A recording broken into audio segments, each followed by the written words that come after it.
Do you like my yellow sweater, everybody? It's very trendy, isn't it? Okay. Yes, best yellow sweater. It's gone cold. The weather's gone a bit cold, so I need my sweater on. It's very mustard-like. It's a good colour. It's a very baggy sweater, and those are the sort of sweaters I like. They're the most comfy. Oh my goodness, Vagabond, thank you for the 50 bitters. I appreciate the love. Very excited to announce that we released Karen and Outrage Simulator yesterday. Yay, Vagabond, put your link to that in our chat so everybody can see. Let's get a bit of love for Vagabond's released game. Always worthy of celebration when somebody releases a game, because a lot of hard work goes into that.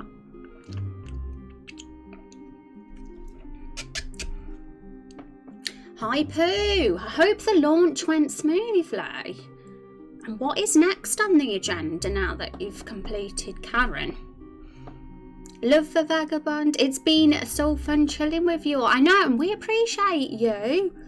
Such a awesome member of the indie dev community, hanging out with us in our little humble stream. You're always very welcome here. And I did end up getting RPG Maker MZ just before the deal went off. Oh, that's good. Are you gonna have a mess around in it, Van? See if it's gonna work out for your visual novel.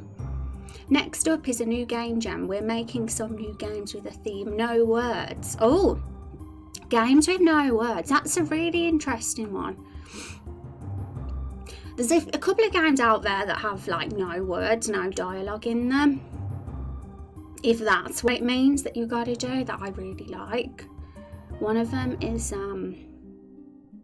Shadow. Was it Shadow of the Colossus? That didn't really have words in it. I can't remember now. I never actually played that game, but I watched a Let's Play of it and I thought it was beautiful. And the other one's Brothers, A Tale of Two Sons. That didn't really have words in it either. That made me bawl my eyes out. That game did. Thank you for the follow, Elsie. I appreciate that. Welcome to the stream. How are you doing today? It's good to meet you. It's growing on me. I like some of the new character generator in MZ. However, it doesn't have many options like MV. Maybe there'll be more as time goes on. It's still a very new one, so sometimes you gotta let things build up. But I have heard positive things, so that's a good thing. All the stuff's in MV's character generator and in MZ. Maybe could you like manually do it? Just put it all in. Shadow of the Colossus is a beautiful game. It is. It's very beautiful. I never played it myself because I'm terrible at games where you have to climb on things. Like I did try and play it once and I couldn't get past the first Colossus. Like I sucked.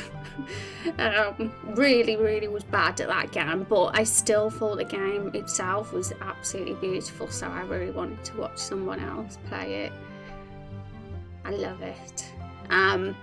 There's a couple of things in the eventing that's good. Additional controls for conditional button presses. Oh, that's interesting.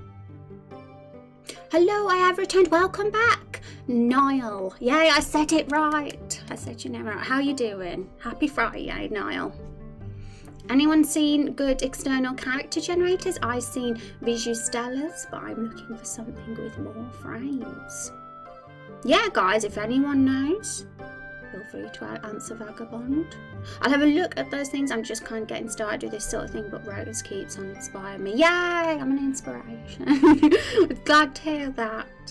It was the first time I played. I need to get a capture card so I can stream it sometime. Yeah, you should totally stream Shadow of the Colossus. I mean, if I did stream video games, which I don't, but if I did, that would be the game I'd never play on stream because I'd embarrass myself with how dreadful I climbed the Colossus. And you did. I'm doing pretty good. It's been a slow day work-wise, but a busy day house-wise. Oh, sounds good. How are you? What's currently playing, Kappa? That's going to be the most popular question on stream now, I bet. We're going to have a sort of a meme for it at this rate. But I'm doing good. It's been a decent day for me so far. Let's hope that it carries on. Let's hope we have a fantastic day today. Alright guys. Righty-ho. So, let's remind ourselves where we are and what we're going to be focusing on today. So we tried to do some work last stream, but we mainly just was chatting and rambling on about Pitchy Game, which was very cool, very nice and fun. Attempted to start some interior work, but never got round to it, so we're going to do it today instead. Now, the interiors that we're actually doing, because Exie did ask this question, will be the lakefront buildings that you see here. The 4 buildings in particular here will be focused on first, but we do also have this one and the Rose Cabin. Now, this is the Rose Cabin. Now, we did do these interiors before, as you know. They're right here. I've got a paint file somewhere with them all. But the reason we're doing them again, in case you're, in case anybody here is curious who haven't been around for the recent map improvements, let's just hide all that. There we go. I've got it here. These are exactly how the interiors looked before for those particular 5 buildings, and we're going to be copying them as close as possible to how they look here into TileD, because we're going to be using TileD for absolutely everything now in regards to our maps. These were actually created in the RPG Maker editor. These ones weren't parallax maps. We didn't get around to turning these into parallax maps. But you know, because we've started a new project and we're doing it all differently now and using TileD instead of the RPG Maker editor and parallax mapping, only makes sense to be consistent and do these in TileD as well. And it'll potentially allow us a little bit more flexibility if we want, and more layers if we want to eventually make the interiors look a little bit more fancy than they do here. Then we can potentially do that. But for now, the first step will just be to try and replicate the look that we've got here. Anything that we change afterwards or add to it, that we'll do afterwards. We'll just get them in and working at first. And that does include the wagon in the Carol flashback scene and the farm area itself as well, because that will be turned into a tiled map as well at some point, that Carol flashback scene. But I'm gonna prioritise Lakefall in Everbloom Forest first, and I mean I might even do the farm and cart, the flashback scene off stream, but we don't know yet. I could do it on stream if I fancy that, because all of September I've kind of dedicated to polishing cutscenes and the mapping. Because that, we can't release the first playable build until all that is polished. And then it'll be all the extra stuff like making sure the battles are working out. The battles will be the last thing. We'll get that done after. And of course, there'll be the odd brainstorm stream that we'll have in between for the next content, but we won't be actually adding the content until we finish the first pebble build, because I got a little bit ahead of myself last stream. I was like, oh my god, wildlife, let's add all the animals to the Everbloom Forest, and then I was like, hang on, we can't do that yet because we got other stuff to do.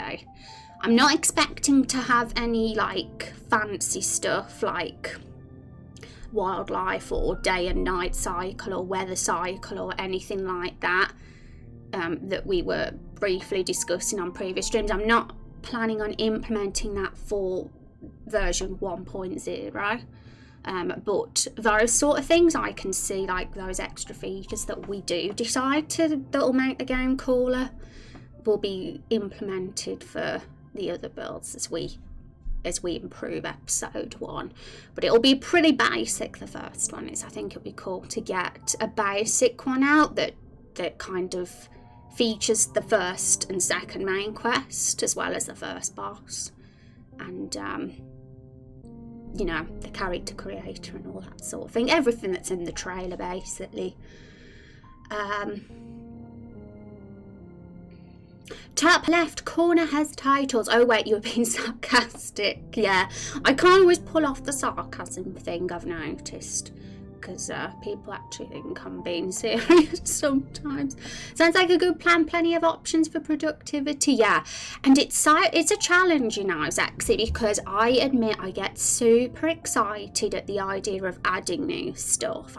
I'm like, oh my goodness, I'm so excited to do main quest 3. Oh my goodness, I can't wait to add like NPCs and give them dialogue and make them have daily routines and all the fun stuff, and add all the animals to the forest, and all that kind of stuff is really exciting for me. But then I have to pause and think, hold on, if you think about doing all this extra stuff, you're going to neglect the stuff that needs polishing, and then the game's going to be really messy. So I'm kind of disciplining myself to like focus on what needs to be done and polished first, so because then we'll have a massive to-do list then of all these things that we're working on, and then once everything's done that we've already implemented and polished and it's all amazing, then it'll be the perfect time to add the new content. But I still want to do the brainstorming and discussions so that we're at least prepared and know and have an idea of what will be added when the time comes, because I can't see this whole season, like September, all of fall, being just polishing, because that'd be a bit samey even for me. I'd be like, let's do something else now. So that's why I want to do some brainstorm streams in between. I might even schedule them, guys, so you know when they're coming. I mean, I'm kind of against doing like dates and deadlines and being rigid about things in a way, because it can turn into a chore then, the project can, which I kind of want to avoid. But at the same time, I think if you guys know what days that we're actually going to be doing the brainstorming, then that'll be exciting, because you can get prepared for it too, and get involved and don't miss out on the opportunity of it. But I'm not sure yet, that's just an idea. I mean, let's get our Trello page up and look what's coming before we get started on the interiors. I mean, it won't hurt to try, and if it feels like, oh no, you're having dates, it's not working, then I'll just drop the idea and I'll do it whenever I feel like it.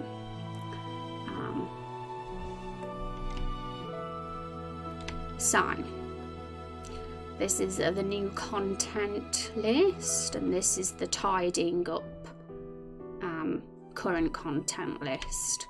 So yes, we'll kind of switch between the two, but as I'll like clearly say, this is just discussion, not implementation. Implementation won't be done, the actual adding, until, well, probably the end of the year, like, you know, once the first playable build is here, because then that'll be the perfect time to add the new stuff.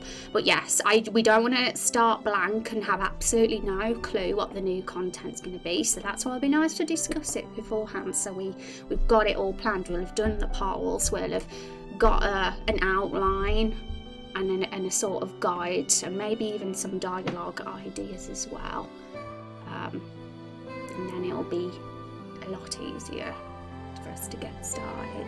Yeah, you don't want scope creep to mess things up. Oh, is that the proper name for it, scope creep? There's always a name for these things, but yeah, I'm trying to be wise about it. You know, it's so easy to get excited about the new stuff, adding the new features, and because all this on this list here, oh my goodness, all this excites me. But yeah, it's like, no, Rose, don't think too much about that. work on this part here in the first 2 lists, it might get a bit monotonous because you're polishing the same thing over and over again, but you know, that's really what's best. Otherwise, yes, get overwhelmed, and there'll be that and this and all of everything to do, and that'll be stressful. Scope creep is real. I'm gonna Google it because I didn't actually know there was a term for it. I just knew it as like I've said, so I'm gonna research because it's very important to me that I, as this is such a, you know, ambitious project, like with so many years ahead of us, that I am 100% like making sure I do it all right as the solo creator. So, but I am bored. Oh no, let's unbore Sorta. Let's unbore you and have an awesome day. Happy Friday. How you doing?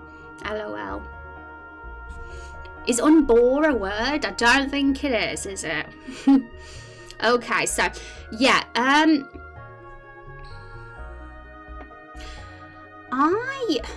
trying to think what is likely to come first out of all the brainstorms here in this list, because it could be any of them, in all honesty. We've kind of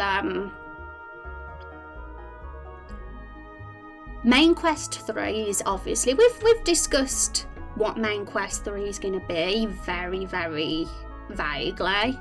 So at some point we'll want to fill in the gaps for what is actually going to happen in Main Quest 3 properly. So I could see that being one of the first brainstorms that we do, and that's why that's top, because it's probably going to be the first.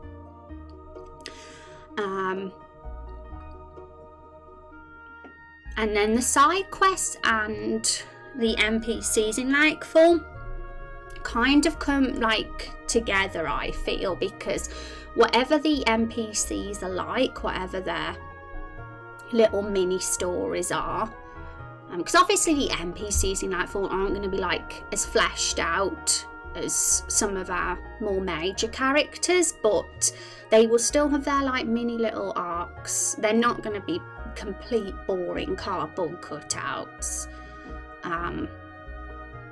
We want these people to have lives of their own, and whatever those lives those NPCs have will probably link to the side quests, because it'll be the NPCs that give us the side quests. They'll be the ones that give us them. So those two are definitely together.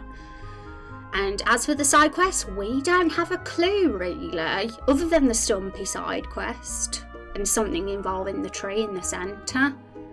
We haven't like planned anything story-wise or lore-wise about what those side quests are going to be. The Stumpy one, some of you might not even have a clue what I mean by Stumpy one, because it was discussed way back in like Stream 60 or something.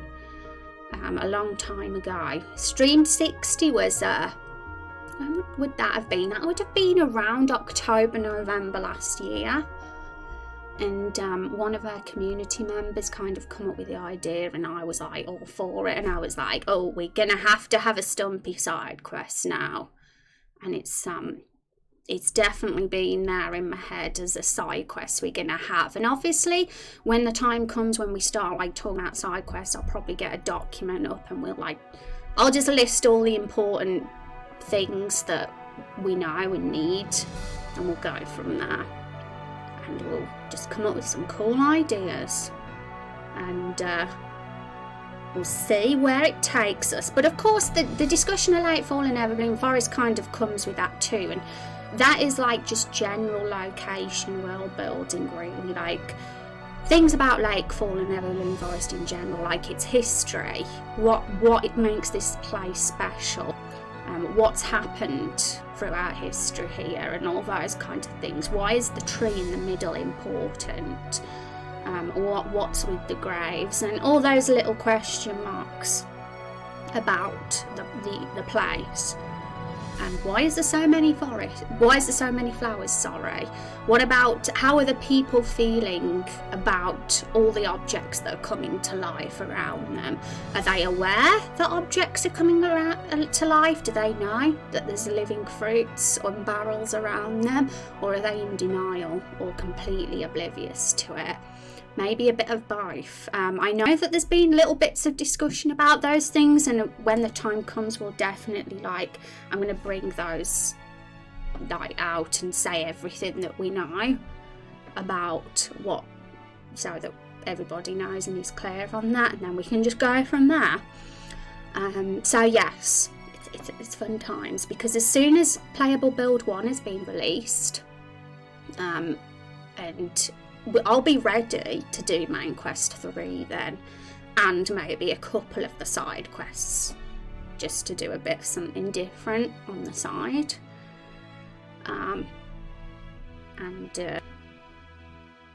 Yeah, I'm excited. Hi Muffles, how you doing? It's good to see you. Happy 420. Is it the 4th of April today? No. I don't know. What's 420? Am I a massive noob here? Because I always thought it was the 4th of April, but I might be completely wrong. And side quests would be my vote. Fleshing a region out, making it a contained ecosystem of fun before moving on. Yes. I think for sure side quests would be much easier for us to think of themes, ideas and stories of what those side quests could be when we know what Everbloom is like as a place. But at the same time, it can be done the other way around too. The side quests create the lore as well. I guess it's just what we prefer. Do we prefer to create the lore from the stories, or do we prefer to create the stories from the lore? I suppose every writer does it differently, but that's kind of it, isn't it? Whatever we do first, whether it's, if we choose to do the side quests first before the Lakefall and Everbloom Forest lore, that would mean that we're choosing to do the story and create the lore from the story. And I think that's a totally good way of doing it, for sure. We don't want to limit ourselves after all, so we don't want to feel tied down to the lore that we give Lakefall and Everbloom Forest and feel limited for how cool these side quests could be. So in that regard, maybe the world building of the location can come from the side quests. I've got 15:25. Yeah, see, that's my time too. That's why I got confused, because that is not my time zone at the moment. But now I get it. You must be an hour in front of us, Muffles. In front of me, anyway, because some people here are across the pond. What we need are mini games. Yes, Niall knows what I dislike. That's for sure. Nothing against minigames. It's going to become a thing now that I'm a minigame hater. It's not actually the truth. I can appreciate a good minigame. A well-designed one. One that really helps the game massively. Makes it fun. And totally. Just not crappy minigames.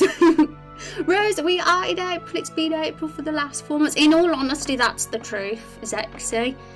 This year has been crazy, and it has felt in a way like it has been April the whole time. Given what's happening in the world, this has been the longest year ever. Hi Meister, how you doing? It is for sure. It's weird because in some ways the year's going by super fast. I can't believe it's already September soon, when it felt like Christmas the other day. But then in other ways it feels like it's been 4 years since COVID wasn't here. So it is weird. It's strange. Time is a strange thing, that's for sure. How are you doing though, Maestro? I hope you're having a wonderful day, and happy Friday to you. Been a long year. It'll all be over soon. I have faith. I have hope.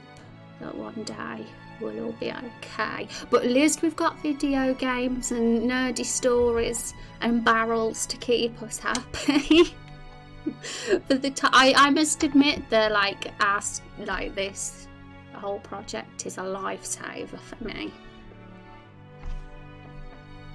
Alrighty, so I just wanted to go over the Trello plans for the new content with you guys before we just get into doing the interiors today. Just so we could talk about maybe what we should do first, and Zexy said side quests first maybe. So at the moment I've got main story 3 above side quests, only because it's more I guess main story is more vital, and whatever the main quest 3 is going to be a little bit more strict with what it's going to have in it, because it's the main story that we're building from. But side quests have the option for us to be a bit more creative and open with where we could go, because we don't have to, with the main quest story 3, we have to end up in the cave. The cave is the next dungeon area we're going to be in, and it has to be in that cave, and we have to meet the reptiles, and there's a structure. There's more of a structure with the main quest, but with the side quests, anything's possible, and we don't want it to go completely all over the place. It'd be nice to stick with a consistent theme, so that it's not all over the place narratively and our game. And so we'll probably have some stick to some themes and get that TV tropes page out for some ideas maybe for sort of stories we could have. But there's a little bit more freedom with what it can be about. It's not like we have to be in the cave or anything like that. It could be literally anything we want it to be. So yeah, because of that we put main quest 3 first, because it's a bit more structured, and then the side quests will come after. And yeah, characters and world building branch off the side quests really. Whatever the side quests are, it will affect the NPCs because they're the quest givers, and their stories will be linked to the side quest, I assume, and the world building too. And as for this one, new features and stuff, pardon me, I feel like I gotta do a big burp.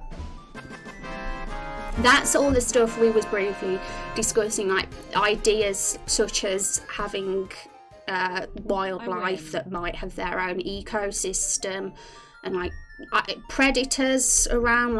I think it'd be really cool if we have some wildlife sprites wandering around the forest, but they were doing more than just randomly walking or randomly standing there.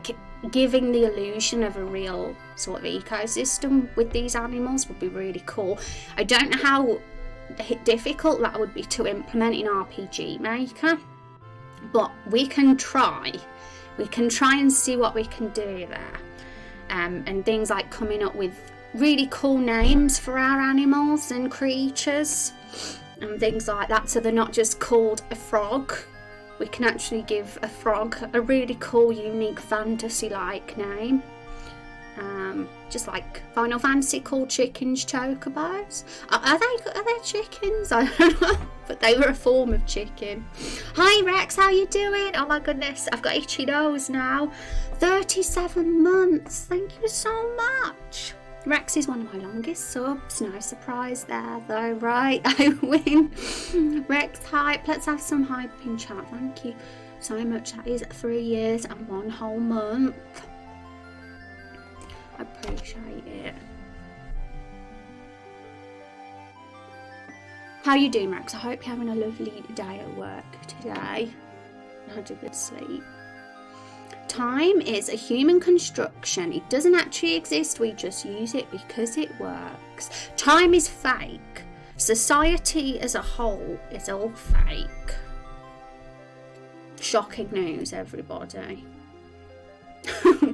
Okay, and the main reason I suggested side quests was because if you wanted to, you could have alternative dialogue options or other alternatives based on what side quests have been completed, and that would be easy to implement if you already know what they are, instead of adding them after you've already built main quest 3. Interesting, Zexy, interesting point. And this is why I wanted to like talk about this before we got into the tile set work today, because you guys come up with some really cool ideas. Like, just because I'm thinking that this is the order we should do the brainstorms doesn't mean that's going to be the best order. I'm always interested in other perspectives. I'm going to copy what you said because I want to remember that as well. Oh my goodness me. Thank you so much. Guys, let's get some hype in chat for that. Thank you so much, Meister. I hope I've said your name right. Is it my? I'll call you Kuro. That's good. Thank you so much. 10 gift subs there. That is an insane amount of gift subs. Thank you so much.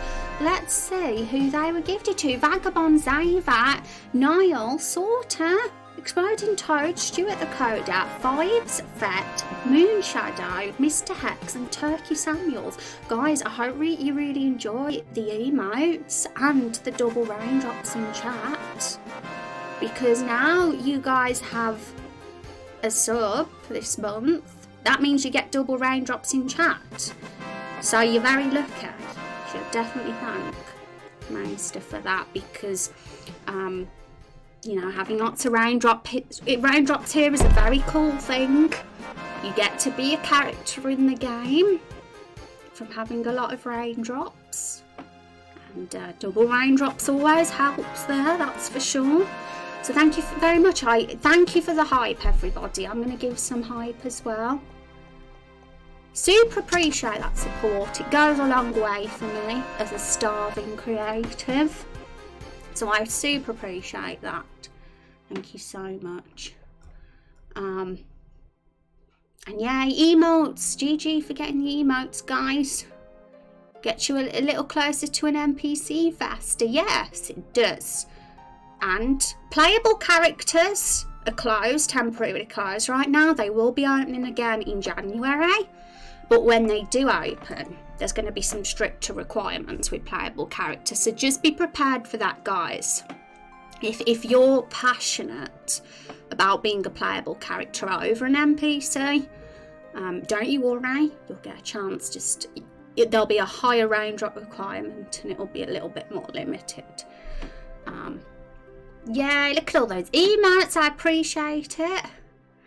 All the emotes. The crying one breaks my heart. Thank you for the hype, everybody. NPCs. Oh, NPCs are brilliant. NPCs, especially now we've added more like livelihoods on there. There's some really inspiring choices.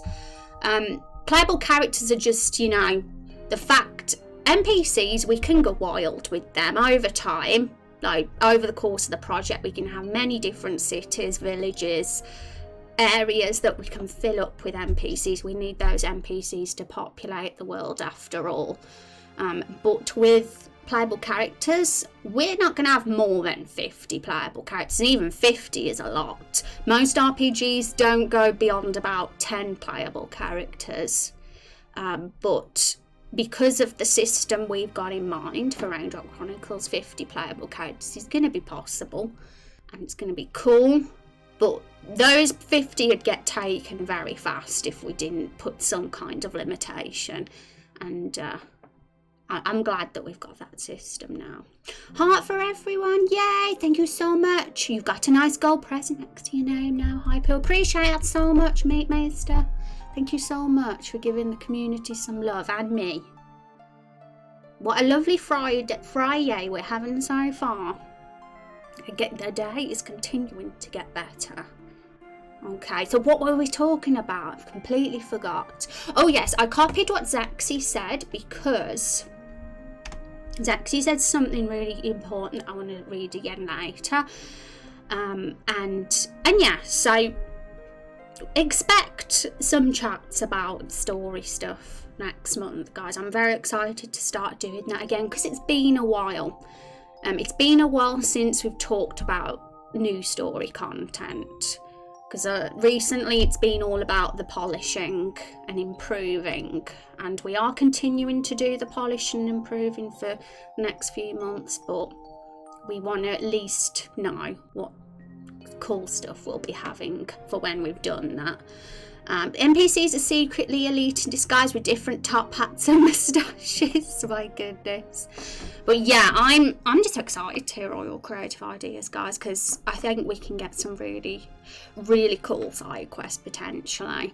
We'll probably get so many cool ideas that we're going to have to shortlist them, because yeah, that's what it's going to be like. We're not going to be able to have too many, like dozens, because we'd be here until another 5 years developing episode 1. So what I could see us doing, if we feel that some side quests don't fit thematically in Everbloom Forest but are still really creative, I'd probably put them like in a sort of document away saying these side quests for future episodes might be great for them, but we'll pick the ones that stand out as being best for Everbloom Forest in particular. But that doesn't mean that quests ideas that don't make it won't make an appearance in a future episode. But yes, expect polls and things for us making decisions on, because there'll be a lot of different ideas, and I'll have to curate them. I'll probably curate the most interesting ones, and we'll have votes and stuff and see where we go from there. But sometimes the poll isn't necessary, but if we ever get a lot of ideas, then it's always a great opportunity to do one. If there's clashes or anything like that, especially if anyone's got multiple ideas for the same thing. Okay, so back to TileD. Okay, so the Everbloom Forest is 100% done now, the map for it. I say 100% done, that's not technically true, because we've still got the potential to really expand and put more, fill up these areas where there's grey, around the borders. I could see us doing that when we have some side quest content, so we can go to new places. But for all the maps that we've done, we have done it now. All the region stuff and collision is done now as well, so it's on to interiors now. Because some of you might not know, some of you might if you've been hanging around the streams the last few weeks, that we completely overhauled the map from what it was before. This was the old version. This what you see right here is old Everbloom Forest, and what you see here is new Everbloom Forest. So really there's not much difference visually. It looks very, very similar. And because I love the design of the Everbloom Forest, so I didn't want to change that. All that's changed are the colours, the quality of the cliffs, and the quality of a few other little bits and pieces as well, and the flowers as well were changed to non-default flowers. Because the flowers that we originally had were default tile set flowers, so it feels a little bit more original now. But the main reason wasn't just for visual reasons. Oh yeah, we've got more depth in the lake now as well than we did before, and down here we have more depth. So the real reason we did it wasn't for visual reasons. The visual improvements were a bonus, but the real reason was because parallaxing for me wasn't really working how I wanted for our game, and I wanted to go back to doing tile sets instead. But I didn't want to go back to the RPG Maker tile editor because it was too limited. But TileD, this little program here, allows like multiple layers, and it was the perfect solution for me, seeing as I fell out of love with parallax mapping. And it's simply because I wanted the maps to be more seamless. I want the player to be able to walk through the Everbloom Forest without the transitions, and if I spent a bit longer looking into it, I believe there could have been a solution to get transitions working seamlessly on parallax maps, but I'm not the most technical, and this just seemed, TileD just fell in front of my eyes, and I was like, this seems like it was meant for me, so I did it. I stepped away from him and just saw the 10 sub gifts, thanks, yay, and Xavier got one as well. Good job, Xavier. Yay. Yay, thank you for making our Friday awesome again. Such a lovely thing to do. 10 gift subs is nothing small, that's for sure. Okay, so interiors, guys. I've actually made a new map for this so we can put the interiors on a new map. And I've prepared the tile set already in Photoshop. It's here, so we can get started straight away. And we might change a few of the colours of these probably, perhaps, so it matches better. But we'll get it down first.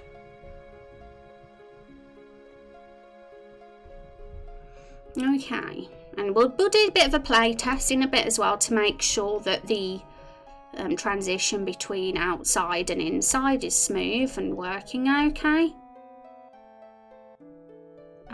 So I think the map we're going to be doing it on is that one there. Okay, so this image here with these black and white rectangles is just a template guide, so I can get it all in the right position. That will be hidden in a bit.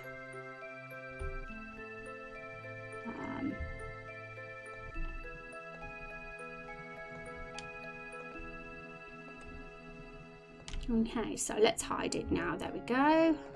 Fill in. So I think, yeah, that's the square that we wanted. And that is directly, should be exactly where Lakefall is, the positioning on that map. Yes. And we'll do the 4 buildings there.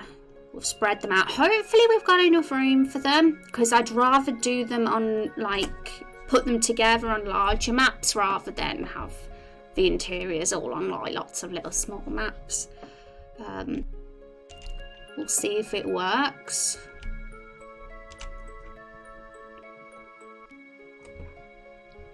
Okay, so we'll do the item shop first, and we'll do that one in the top left. We'll put the item shop in the top left. We'll put the armor shop in the bottom left. The cafe, tavern, diner place on the top right, and the inn on the bottom right. So I'll try and position them where they are here to keep things organised. But of course these are going to be bigger, so we've got to just hope we've got room. So we'll see.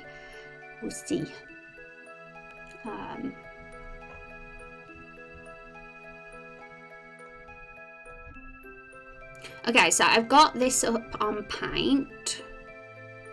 Let me get it up again.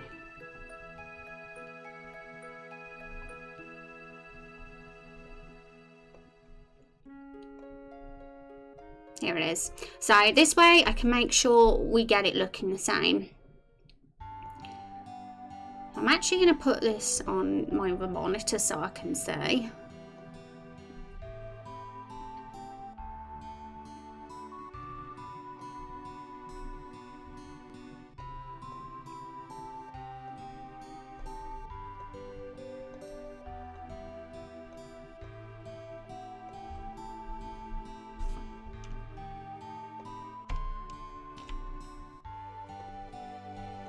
Okay, so I think it was 5 by 6, but I'm gonna like get rid. I'll say it's 5 by 4 because I'm gonna get rid of some of the roof. I'm not gonna count the roof. So I think I remember the way I did it. So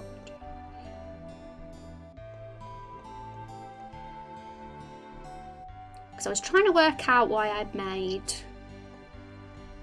it this size. And it's sort of double the size of what it looks like outside, kind of. But I had to compensate for being able to centre the door. Because otherwise, if it was exactly double, then the door wouldn't be in the centre, which you'll see in a minute.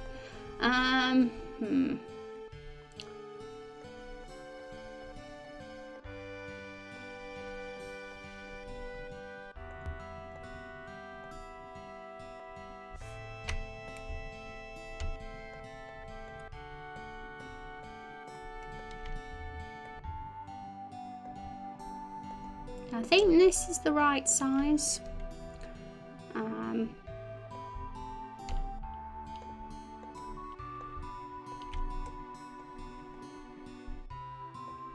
we got to add the walls as well, can't forget that. So whatever the wall is on the outside, for the item shop, it's this one with like vertical panels will be the one that we use.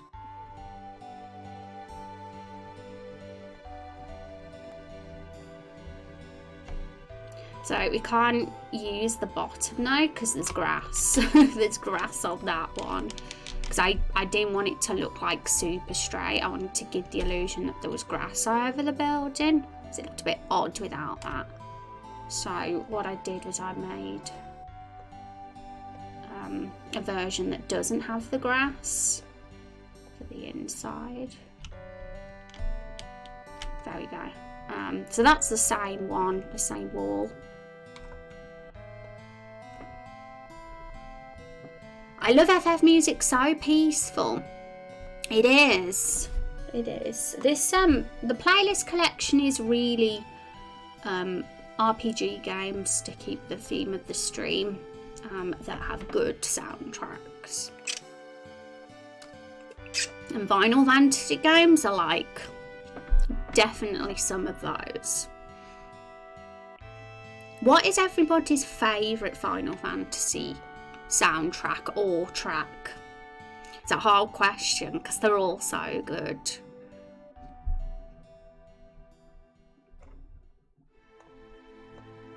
Okay, so yeah, now that we've got to mark where the door is, which I think that is exactly centre now. There's 5 tiles on each side. Yeah, so that's the reason I had to make it one tile larger and not exactly double, was so that we could get that door centered. Otherwise it'd be like that and it'd look weird because it's meant to be in the center. And we also need to do that so that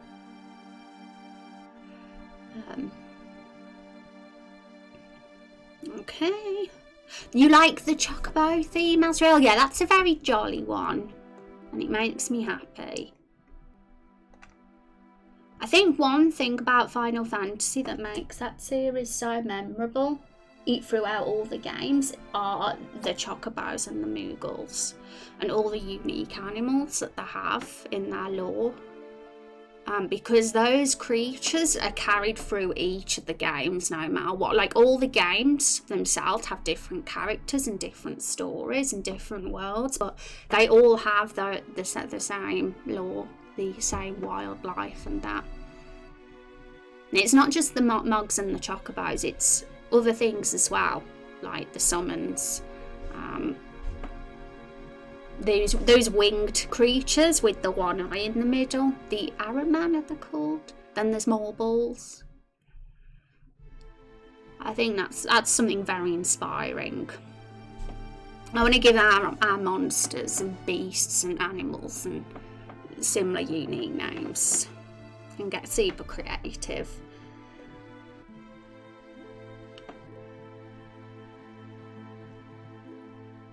You like, oh, That one that you mentioned, which I can't pronounce because I'm terrible at pronouncing, but it's from Final Fantasy X, isn't it?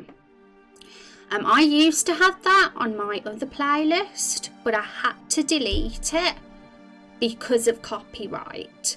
Because I always upload all my VODs to YouTube, and I had a copyright claim on that track. So if there's ever a really good track that isn't playing and you think, why hasn't Rose added that one, it's because of the copyright, because there's several tracks that I have to remove from my playlist because of that. And I don't want to have copyright strikes on my videos, you know, because what happens then is they well, it can't be monetized, obviously, which isn't really a big issue for me because I don't even have 1,000 subs on YouTube yet, but it also blocks certain countries from viewing your videos, which is never a good thing. So, so I've made sure that all the tracks that we have are ones that I'm not going to get that problem with. Being claimed on VODs that have been uploaded as private. Yeah, it is a bit unfortunate, especially when you think, oh, that's a really good track as well. I had to remove the main Final Fantasy VII theme as well, and Aeris theme, for the same reason. For some reason, it's always Final Fantasy VII tracks. I've noticed they get it a lot, as well as that one from Final Fantasy X. But with other games, it doesn't seem to be an issue. So, oh, look at those raindrops, Vagabond. Tomberries are the best creature of the FF games. Fight me. Oh my god, I can't believe I didn't mention them, Zexy. I'm ashamed.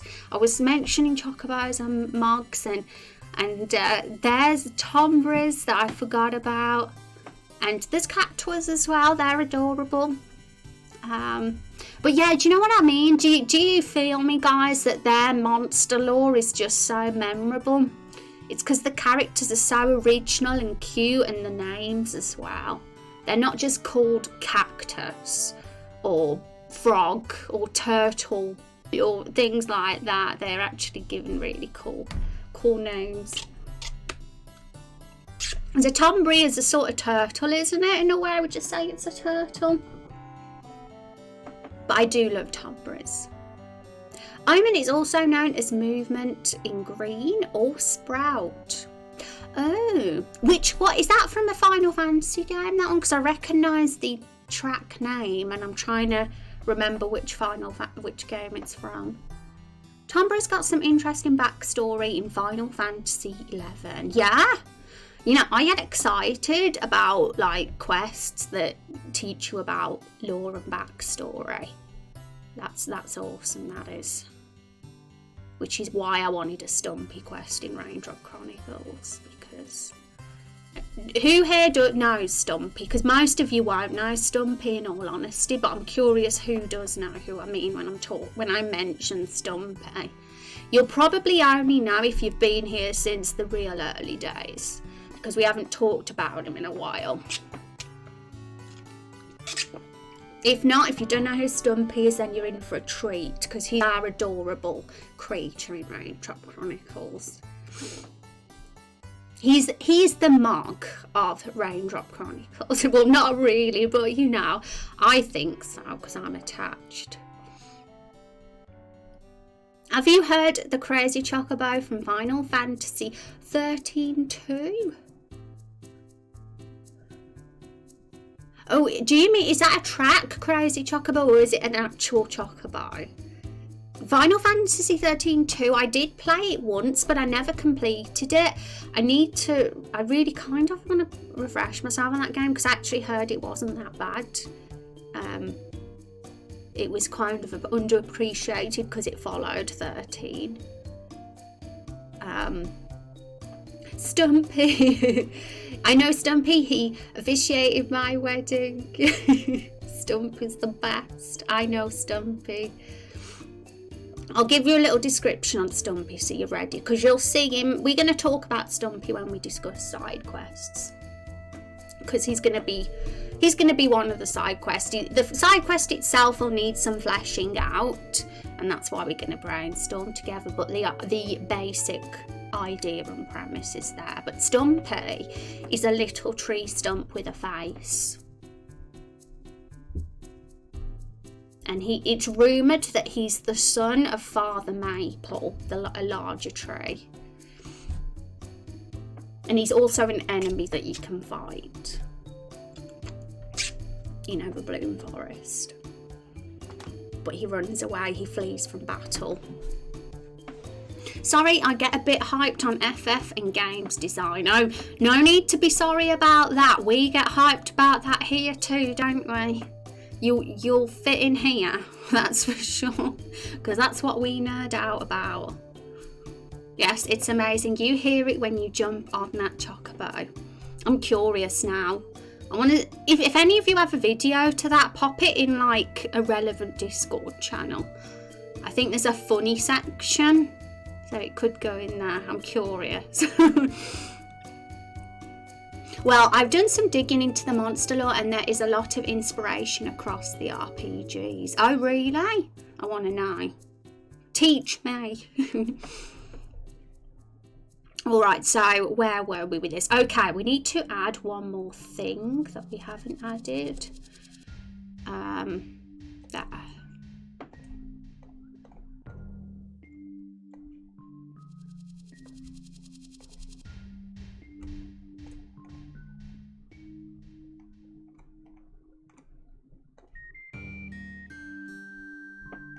Okay, so this one's the item shop, so we're going to need a counter. I'm going to do the counter on a new tile though.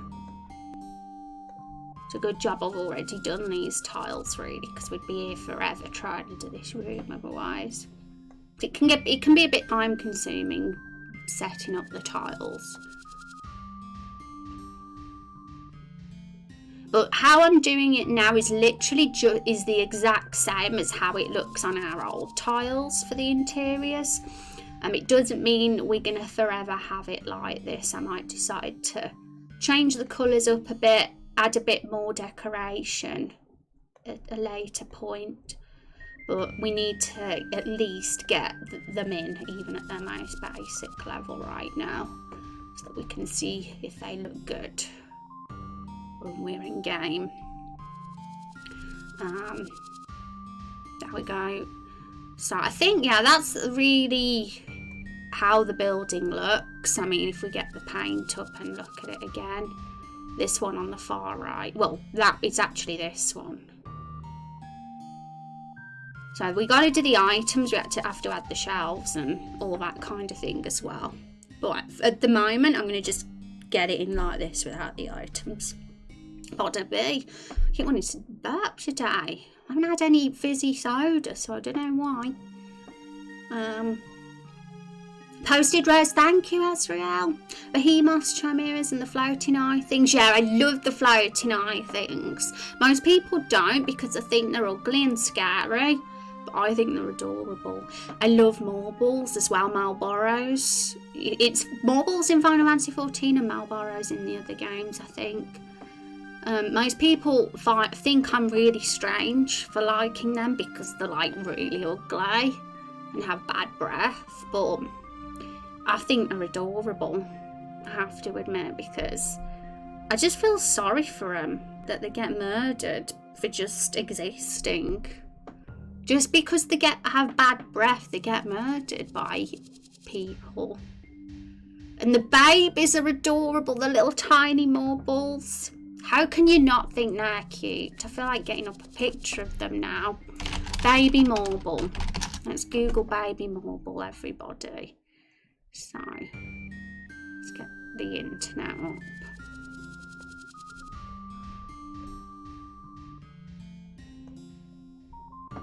Here they are. Look, how is that not adorable?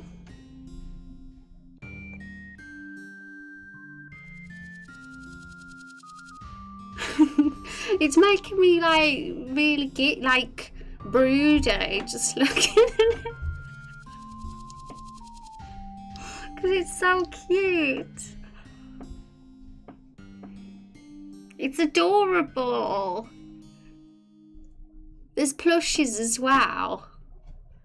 Oh man, I'm gonna catch up with chat now. Flans, slimes. Slobs is being silly, bear with me guys, because it's not letting me sim all of chat properly. Let's say you're describing a monster with the head of a lion, wings of an eagle and snake fruit. How many different cultures have a monster like that? Oh yeah, they're definitely inspired by real creatures, that's for sure. But I love how they've put their own twist on it.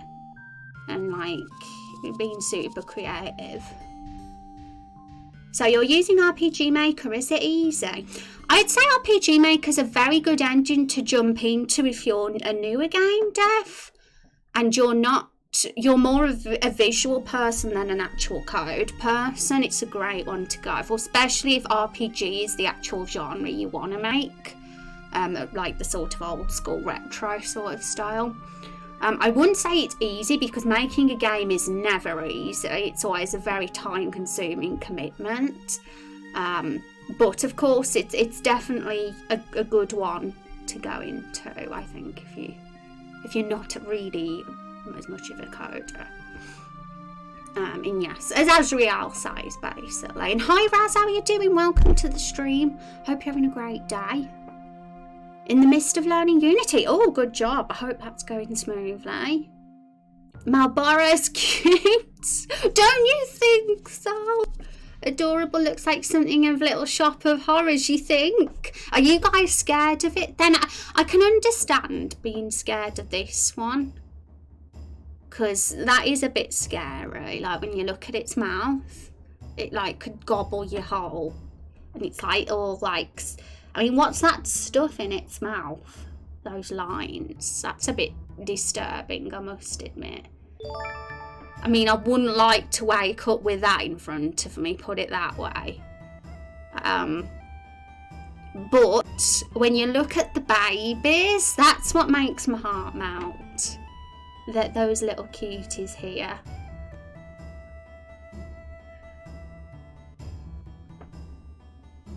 No bad endings. Yeah, it's all as Vagabond said last stream, and as I sort of agreed with as well, very much agreed with actually. It's about the creator, not the tool.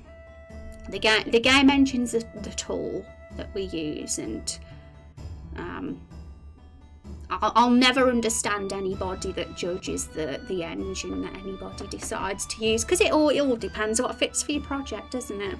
Marble are not my first choice for Q. LOL. Hi Wolf, how you doing? It's good to see you.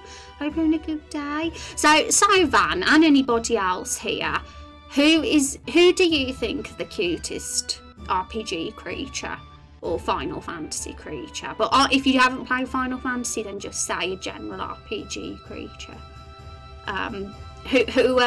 Who is your cutest? I bet you're all going to pick traditional cute, like Tombury and Chocobo and Mog, aren't you? And there's me picking the horrible, ugly ones. Oh no, not Boris and not choose Kumba.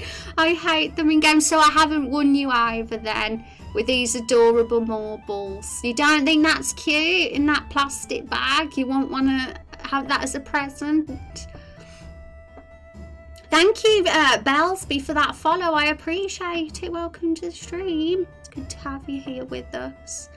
Saliva, yeah, it's saliva, isn't it? I agree. It is pretty horrible when they're adults. But it's the babies. Oh, look at that one. That's cute. I could fall asleep to your accent. Oh, thank you very much, Raz. That's my goal. I've used several engines. Some just aren't fit for purpose, and some are just locked behind paid features, etc.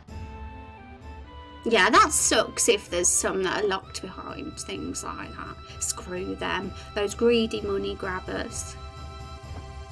Having an amazing day now, I got a puppy. Oh, that's adorable. If you ever want to share your pets in our Discord channel, guys, we have an adorable pets channel, and we would love to see them because pets are always very nice to look at. So the option's there for anybody that has pets and wants to share. Kate Sif, I love Kate Sif. Love Kate Sif. Underrated character, in all honesty. Magic pots. Tombras are not traditionally cute. They have a knife and lead you to your death. True, that is true, Zexy. They actually are horrendous murderers. So yeah, but they are cute. Their faces are cute. The fairy creatures from 9. I think the Mogs look the cutest in 9. I love how the Mogs look in 9. He's cute. I need his minion. Oh, who's that, Van? Is that someone from 14? I'm working through Beast Trial Quest just so I can get him one day. I'm going to type that in.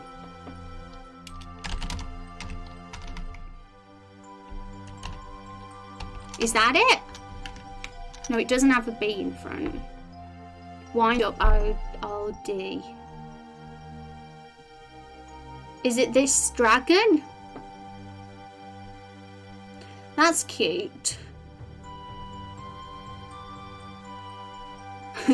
The Fat Chocobo, best summon ever. Yeah. I agree, Asriel. That's a really cute one. Wanted to get work done now and there's a big update. Oh no. You'll do it, Sorter. I have that mount. The little cake he runs after is just so awesome. My favourite minion in Final Fantasy 14 is the little marble. I bet you guys aren't shocked at that. The little marble, wind up marble.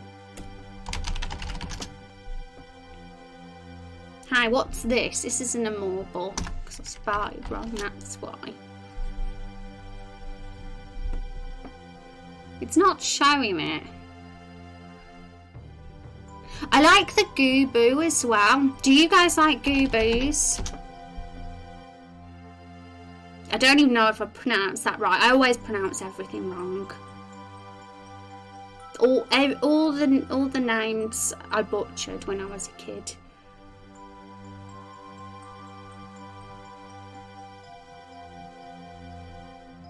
That's adorable.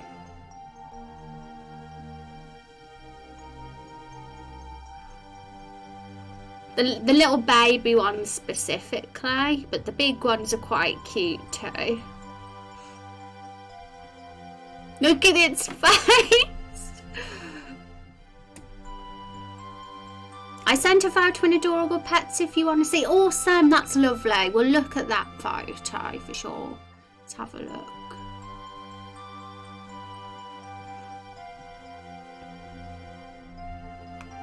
Oh my goodness, what a cute thing.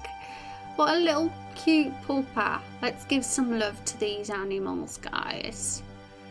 And Niall's adorable doggo as well. Thank you for sharing your pets with us. I love to see them get posted. And when you're having a bad day, you can just like scroll through all these to look at everybody. I think I have the marble minion. It's not really my favourite. What's wrong with the baby marble, guys? What don't you like about it? The watermelon minion. I had to have it. Oh, there's a watermelon minion? I can't even speak today. I couldn't even say that word properly.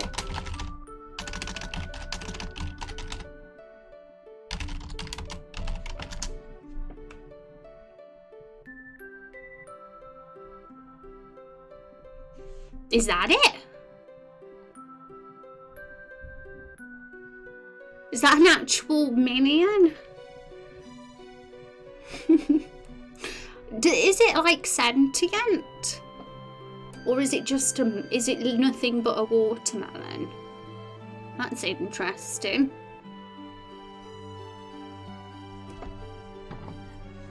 Look up Allegan Melon.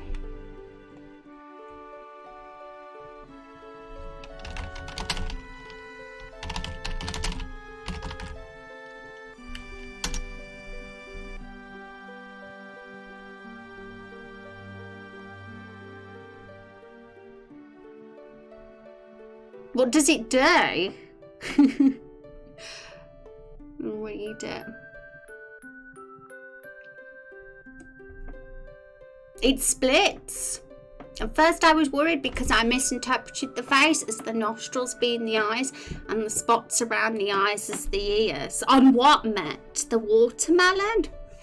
So it looked like it had a weird tiny face.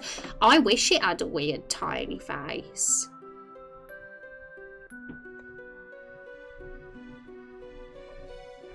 I want to see a video of this melon now, to be honest. Let's have a look.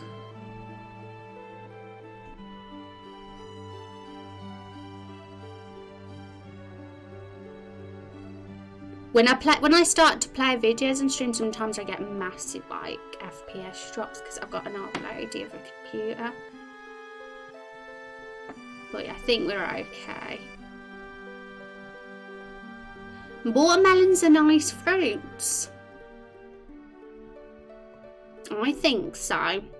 But thank you for sharing all your ideas with cute creatures with me. After all, we want to be inspired because we'll be having discussions in the near future about cute creatures in our game. And we already have some, Stumpy, for example, but there'll be more. I think creature lore is hugely important in an RPG. It has to be done. On the dog I posted earlier. Oh, really? Yeah, post all your doggos and all your pets. That is one thing I want to say. I agree about the lore. Just add so much to the world. Yeah, can't type. You're forgiven, Van. I make all the typos under the sun. Okay, so I think that's all right for now. For that room. Now the armory is the exact same, except I think, yeah, it has different walls in the background. So what I'm going to do... Oops, no, not that.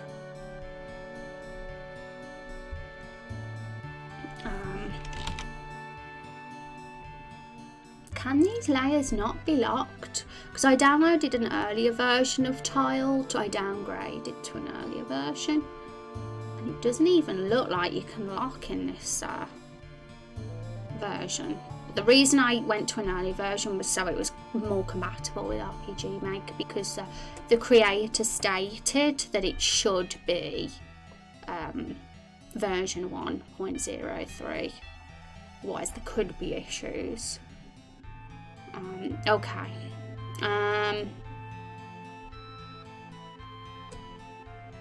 So we're going to copy and paste. We're going to put it... I'm going to put it here for now.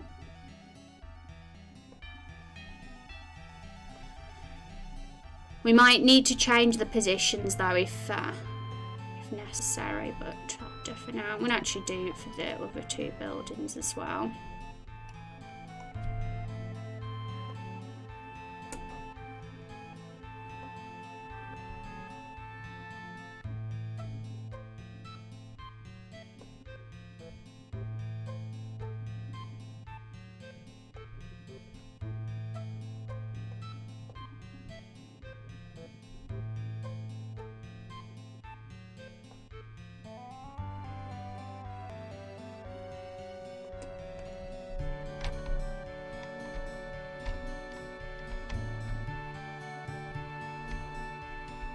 Okay, so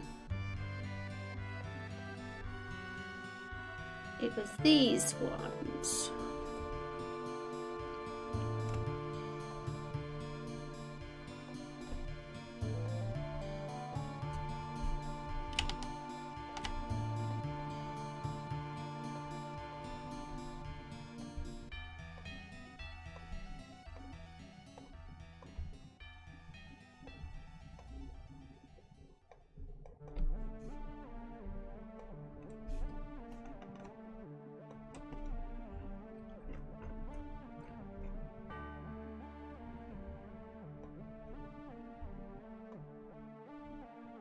Okay, and then for these two, yeah, that one has the same and that one has the horizontal ones.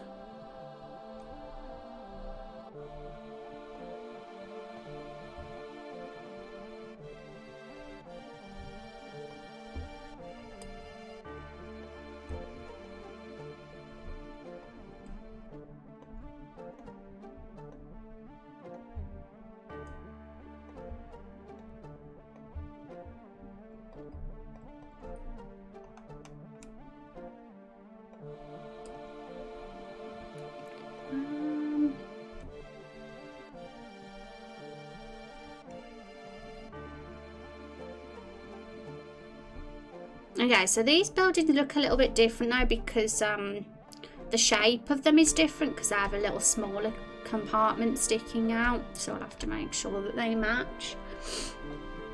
The new event for Final Fantasy XIV has a wind-up Ardbird minion. Is there an Emmet minion? I can't remember if there was now. I swear there isn't, because if there was, I'd have gone crazy for it. There definitely wasn't when I was playing anyway.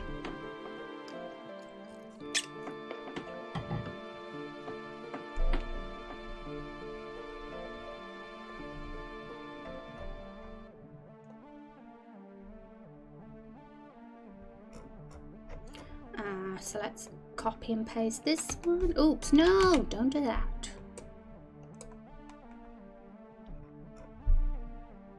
There. Okay, so we'll do the tavern first. Now the tavern is gonna look like this. So we're gonna get rid of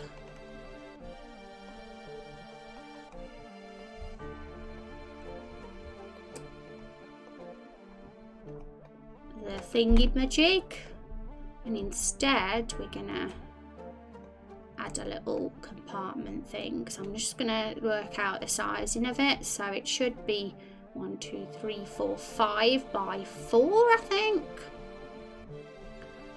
And it starts from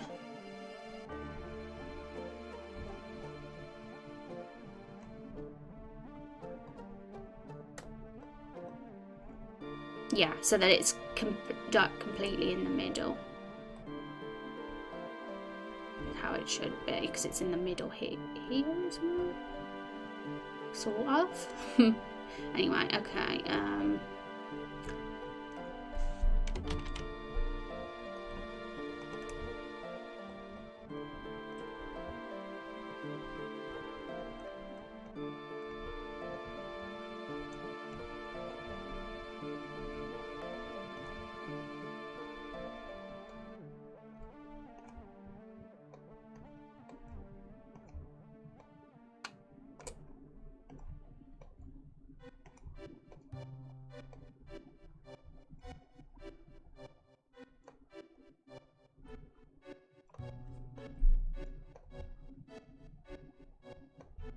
Yeah.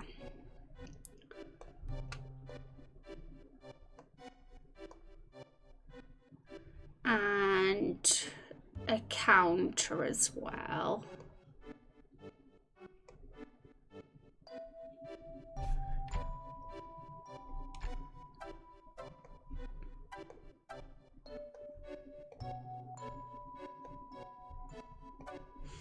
I think I actually made the wall a little bit shorter on the little compartment part. It's only 2 tiles long, looking at the reference image, so it should be that. I think it was so I could have more space. Oh, actually, delete that because we need to put that on the above tile so that we don't get the weird shadow.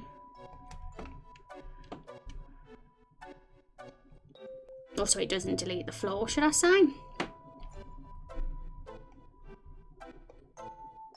It'll look a bit better when we've added some stuff inside, I'm sure. I'll add the rug.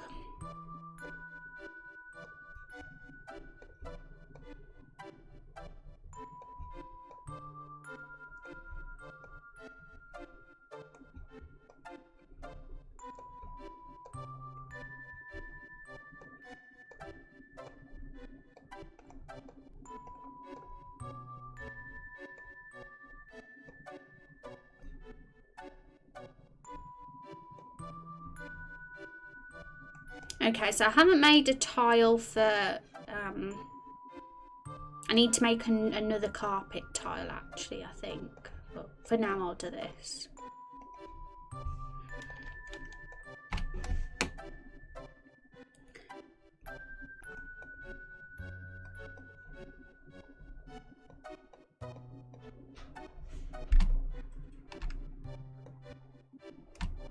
Okay, so I'm curious how this is going to look when we test it in game, because we might have the issue of seeing the other building if we walk too far to the edges,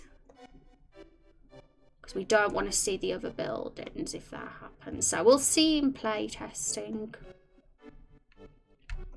but we'll probably see the grey area too, so we'll have to fill up that with black so we don't have that problem.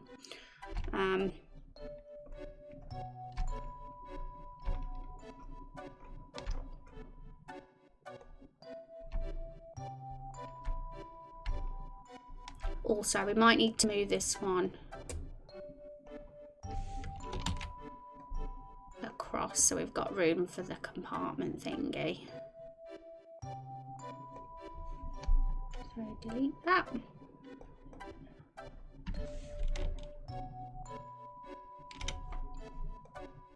So this is the one we're doing now, is the inn, and that is actually the where you're gonna collect the first main quest. And the goal is for me to create quest markers, kind of a bit like how Final Fantasy do it actually, to show where you can get quests, main ones and side quests, but as I've like made clear before, that is optional. You'll get the option in the options menu to hide all that sort of stuff like quest markers, in case you are the kind of player that prefers playing RPGs blind. Because I think that's a very valid and understandable way to play RPGs. So,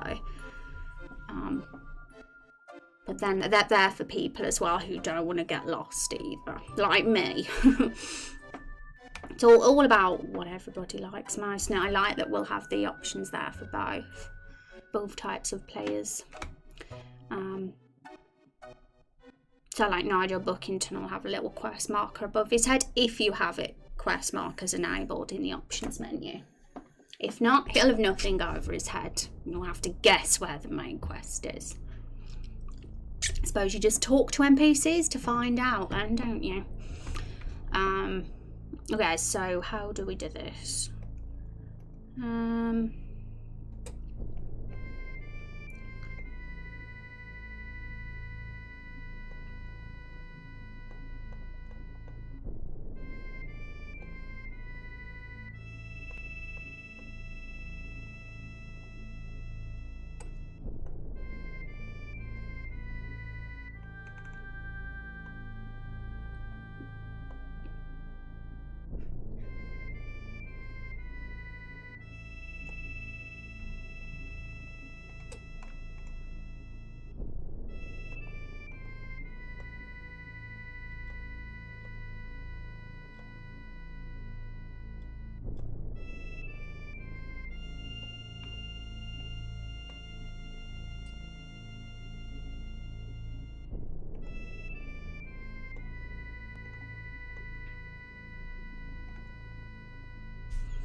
How did it look on the outside of the pan on that wall?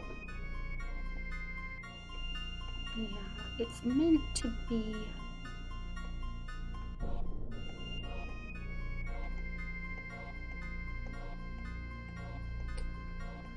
I think that'll do for now. I can always tidy things up like that after. Just want to get the building in first.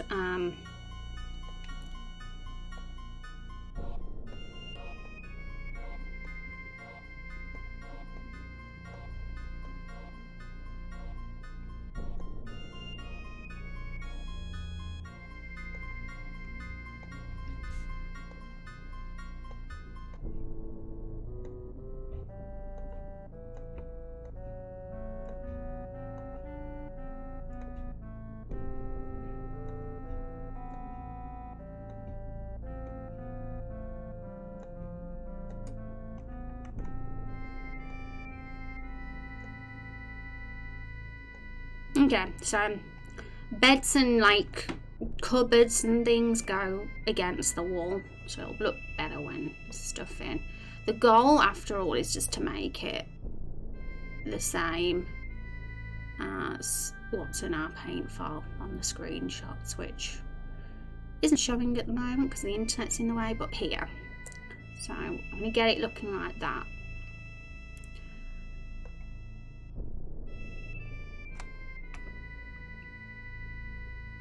Okay, so we've got the sort of basic buildings down now, so I'm going to save that. I'm going to open RPG Maker. I'm going to test it, and we're going to see how it looks when we go in, and if it's okay set up on this big map in TileD, and what we need to change. Okay, so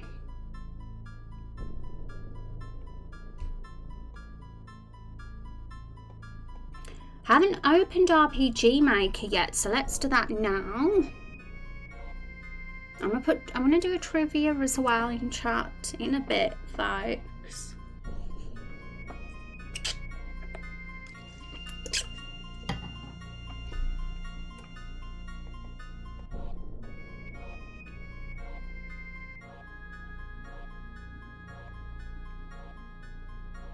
Did you make the tile maps yourself?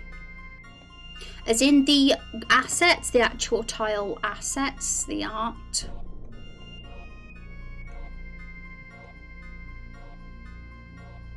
These particular ones here, I don't know if they are in the default, but they were on some tile.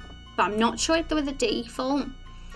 They might be a mixture of default and other tiles that I found, and it'll do for now. I do want to do some recoloring. I already recolored the walls, and eventually over time there might be a few little changes and tidy ups to it, but it'll do for a first version.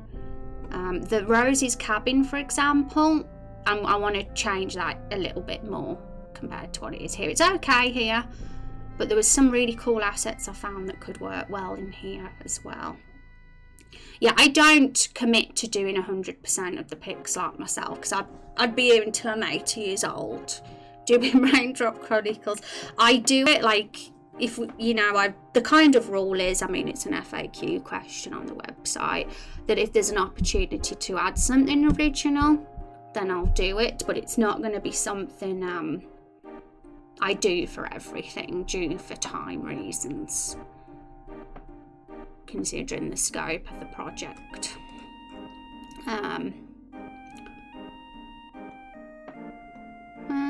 Right, so I've got RPG Maker open now. Let's have a look. I've got so many window captures open right now. There it is, there's paint. There we go. So we need to make a new map now. New. We'll call it, yeah, this will automatically take map 3, I think. Lakefall.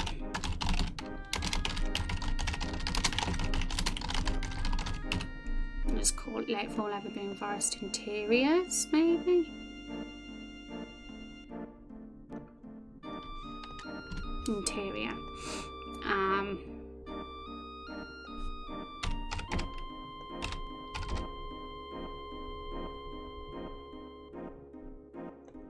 we'll see how this goes. It's we're going to be testing it at the moment.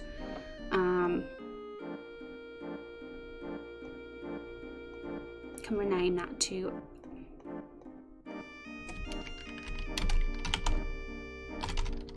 or we can say outside.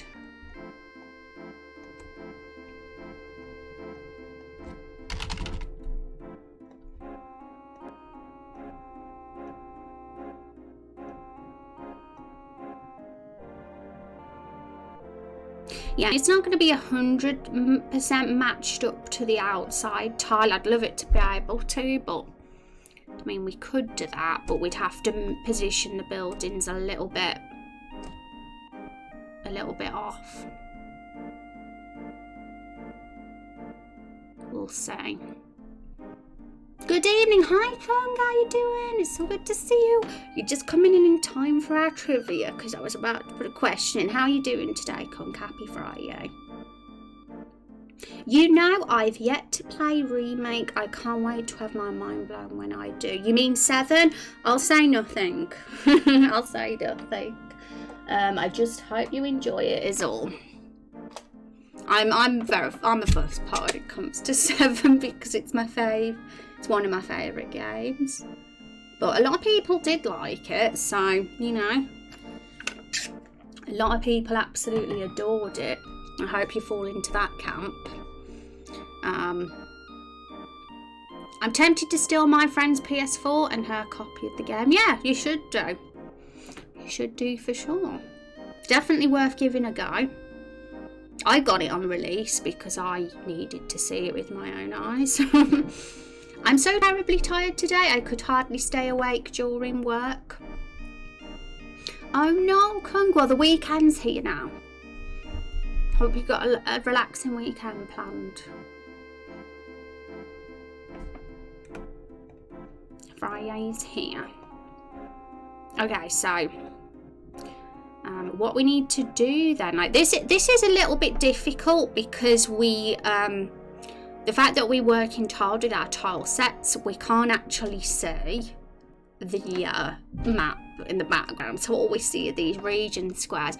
There is an option for us to do that in another way by adding, like, you know, a parallax background image just temporarily, but unfortunately because of the size of it, it like sort of is a problem to even do that, but it's not too bad in all honesty, because whatever the tile in TileD, it'll be the same in RPG Maker. So I have TileD open here, and let's say we go to the spot on the map where we meant to walk through the door. That is on tile 13548, so that'll be the one it is in RPG Maker too.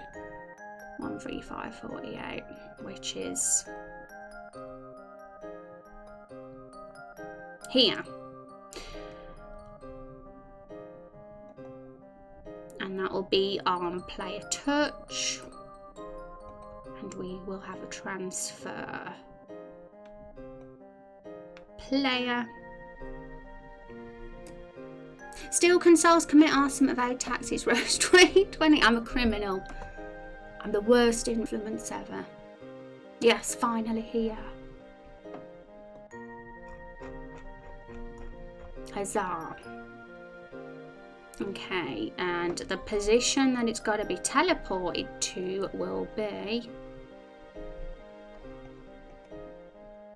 there, which is the 130.56.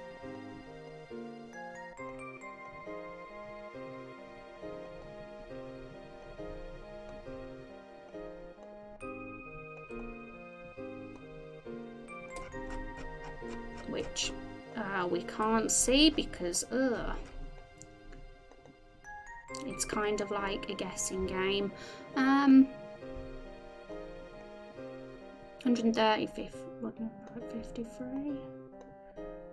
But in all honesty, although this is a little bit, one little drawback with using TileD, it's nothing in comparison. So just a little bit of extra work of figuring out the coordinates, but compared to some of the other stuff I have to do, This part's easy. Oh, yeah, we got that one now.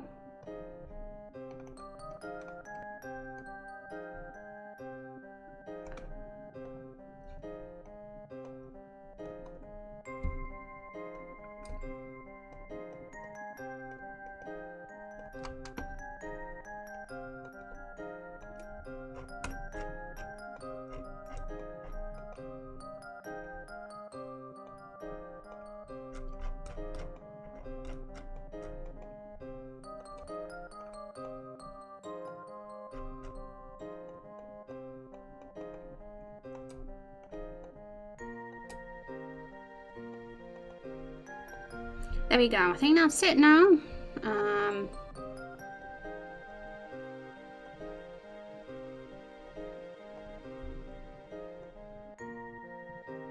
No, I keep forgetting. My problem is remembering numbers. If I wrote this down, it'd be easier, but I'm being lazy.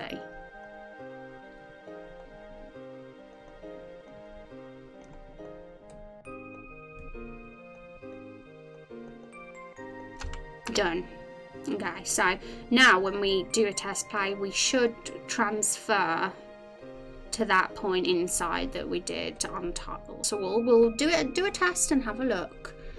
Oh, I forgot to ask, what did you think of the bats? Couldn't help myself in sending them your way. Yeah, I mentioned it last stream, Kunk. You must have missed my thank you to you, but thank you. You know I love the bats. Fruit bats are my absolute favourite. If you guys here haven't seen how cute fruit bats are, make sure you Google it and look at them. Cutest creatures ever. They're like flying doggos. They're the best. Thank you, Kung. Right, so we're going to do a test play.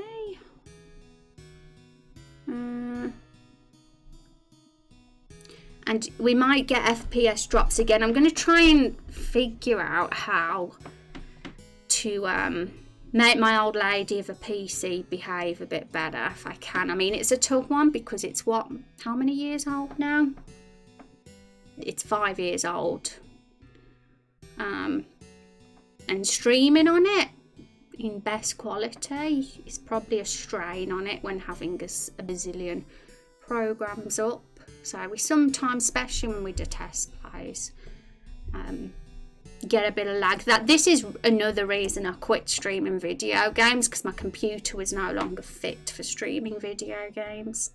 We get insane amount of lags when playing a game, so I ended up switching to my PS4 capture card for streaming. I could no longer stream on PC. So let's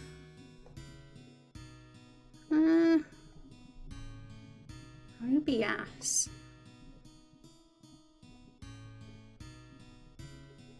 I'm work lurking again today. Asriel is the king of work lurk, and Rex, and everybody here actually, because a lot of you are work lurkers. Happy you enjoyed them all the time. While I'm trying to get this test play up and running, I'm going to put the trivia in chat. For some reason, is my mouse broke? Because OBS isn't even behaving. It's not letting me click anything. Okay, it finally has. There we go. It hasn't. My computer's an old lady. It's not letting me type in OBS chat. There we go. Yay! You guys!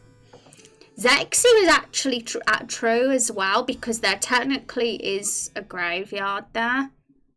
I guess with questions like that, I think I've said it before, pick the most standout thing, and I suppose the tree is the standout thing, but you're not wrong by saying graveyard. That's true. In fact, I have thought about changing that question so there's nothing misleading about it. But don't worry guys, it's nearly the end of August now, which means that next month, September, the leaderboard resets. Everybody's back to 0. So you guys get a shot. Van has certainly ran away with it this month, that's for sure. Don't know if anyone's going to catch up with Van now. Steam Group Perk, we get a new chance next week. You do indeed. Let's give Van that point then. I'm going to have to turn off this test play a sec, I'm afraid, because it's really being weird.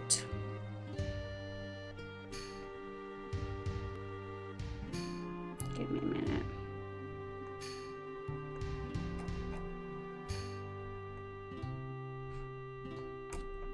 Points Vandalia 1. There you go, yay! So you might as well keep it, lol. Yeah, honestly, if Zexy said graveyard first, I'd have given Zexy the point. So it doesn't matter because they're both technically true. As long as it's true, that's what matters.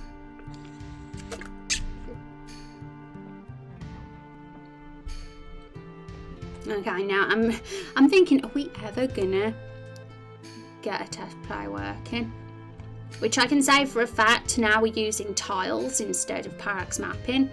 The is it RAM? I don't know if it is RAM or if it's another thing. Is like way less than it used to be.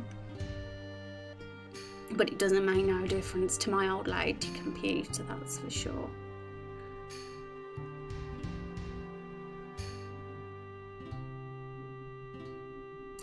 I'm curious, guys, is there lag on your end? Because there might not be, but for me there is. But in Slobs itself there's lag, not on my stream. My stream seems to be fine from what I'm seeing on the little capture window.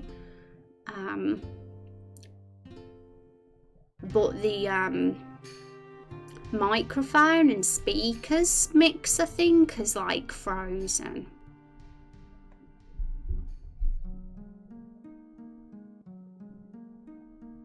Any D&D enthusiasts here? I'm playing a D&D campaign at the moment, Niall. It's my first ever one though, so I'm still a noob to it, but I think it's great. I think a lot of RPG fans will love a bit of D&D, given the chance. It's buffered a few bits, yeah. So it looks like it's not my stream, that's too bad. It's just the UI of Slobs that has decided to balk a bit. I need to turn off because I've got all the sound on at the moment in the test play, but I want it mute for now.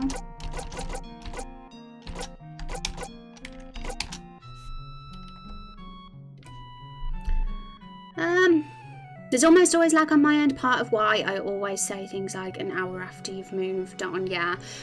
My stream itself, I mean, it isn't the most smooth stream in the world and won't be until I get a brand new computer. Because my computer itself, my PC, wasn't really built for streaming because I had it before I decided to become a streamer. So it's always been a little bit of a struggle. But I manage. I manage without it being dreadful, I think. And that kind of works for now. I want to find a new group for D&D. My last DM is a bit of a toxic diva. Oh no, that's unfortunate. My DM is amazing. Special Stream Cannon is my DM. He's somebody who's a character in Raindrop Chronicles, actually. And he was very... He's very good when it comes to helping new people to D&D, and I'm lucky to have been invited because he's very selective with his friendship group and who he plays campaigns with due to bad experiences. I'm a DM for a campaign right now, but it's in person. Yeah, Xavier's a pro. Must be nice to social in real life. Speaking of D&D, I just figured out how to simulate armor class in MV. Oh, GG Zexy. Zexy knows his stuff with MV. If you ever find out any cool tricks, Zexy, feel free to share them and stuff, because I'm always going to be interested in that. And yeah, it was hard when we have lockdowns in my area, but it's relaxed since then. Oh, that's good to hear though, Zava, that it's a bit better for you now. Nice to start living normal life again. Okay, guys, so the reason I'm being slow and not doing the test play is because I'm scared that my computer's gonna break. I really want to solve this and think of a way to make this not lag and frame drop, because otherwise, like, streams in the future, we're probably gonna have test play streams, testing streams, and play through the game as we get the builds going. We'll want to do that often, so obviously being able to stream and do this at the same time is important.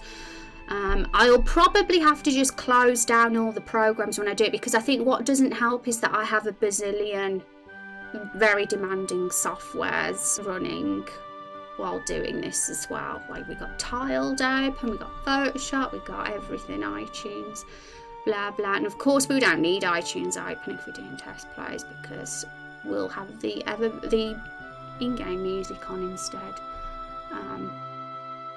So in fact, let me just close the test play. I'm gonna actually try doing that. I'm gonna close down some software and just see if it helps us. Because I'm looking at my tabs now and I have like a dozen programs open, and that really does not help either. So give me a moment, guys, to deal with those. I'm gonna get Task Manager up, so I can keep a good eye on this. Any tech geniuses in chat, what CPU and memory, which are the vital ones I should be looking at here? I suppose both. GPU maybe as well, because I'm a bit of a noob when it comes to this sort of thing, so.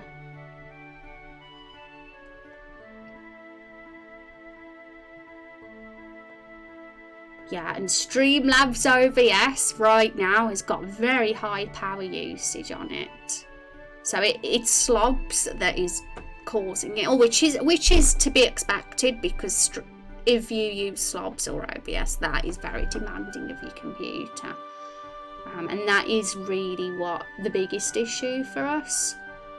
But of course, I'm a streamer, so. You know that I can't close slobs down, otherwise we wouldn't have a stream. I'm going to close TileD down. GPUs, graphics, CPUs for stream. RAM just stores this, but CPU actually does the thing, yeah.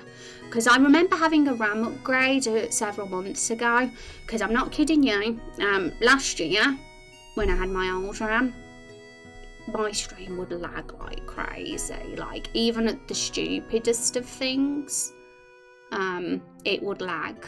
So I upgraded my RAM, and it has been better since. But when I have a bazillion programs up now, it starts to cry a bit then. But there is an improvement, because I didn't have the best RAM before. I think I had 8. Is it 8 and 16? I've got 16 now, and I had 8 before. I think that's what it is anyway.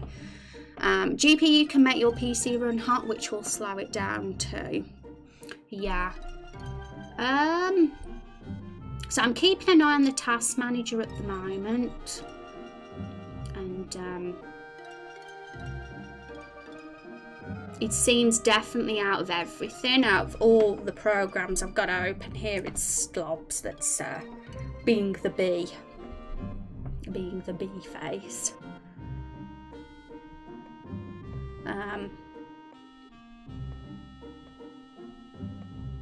Which is BASTARD, but I didn't want to say it out loud because I don't say the swears.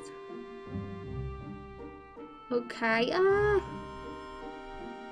RPG Maker isn't at all a problem, not the software itself anyway. I'm going to open up the test play, and I've done test plays in RPG Maker before, and it's not bad at all.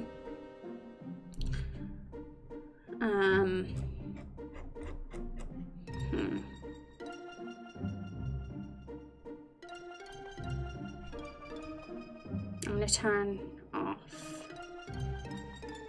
that.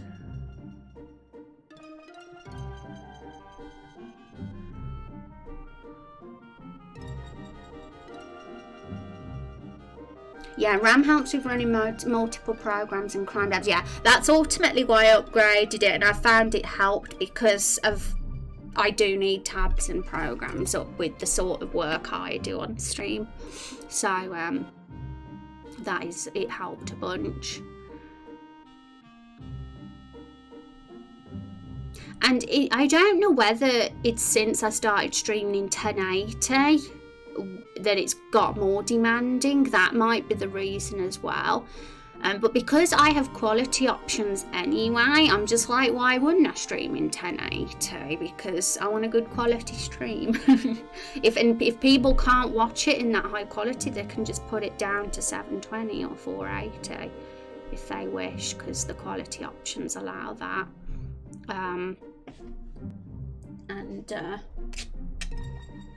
But yeah, maybe that is the reason. I've no idea. Maybe it's also because I'm recording the stream at the same time, because in recent months I've started recording my streams as I'm streaming, just so I can get the VODs up quicker on YouTube without having to do highlights. So maybe if I know that I'm going to be doing a test play stream, I won't record that day, because that could be a reason. Oh yeah, I'm thinking now it could be that. It isn't really an issue. If I'm not doing a test play, it doesn't, we get a little bit of lag now and again, a bit choppy because of all the programs we've got open, but it's not too bad. It's bearable. But of course, if we are doing a test play, it's probably best not to record. That also taxes the system. Using separate software uses slightly less. Yeah, I think it's great OBS lets you do that. But I mean, if I have to do it, I might start returning to highlighting my VODs and downloading the highlight after stream. I don't think it ruins the quality. If doing it that way, I don't think the quality is any worse. If I'm streaming in 1080, then I don't think it would be. So maybe it's just worth doing that instead, to just save the computer some, let the computer rest a bit and not be too demanding of it. I record with OBS and stream with slabs. And you have a good machine, Niall. I had to start recording locally for some of my streams to work, yeah. So is your computer a good one, Xavier, as well? Because mine's an old lady, so the fact I'm putting it through that stress might be really bad on it. So I might think about not doing recording anymore. But obviously I'll still upload the VODs. I'll just do it the slow way. I'll just get a highlight and do it that way.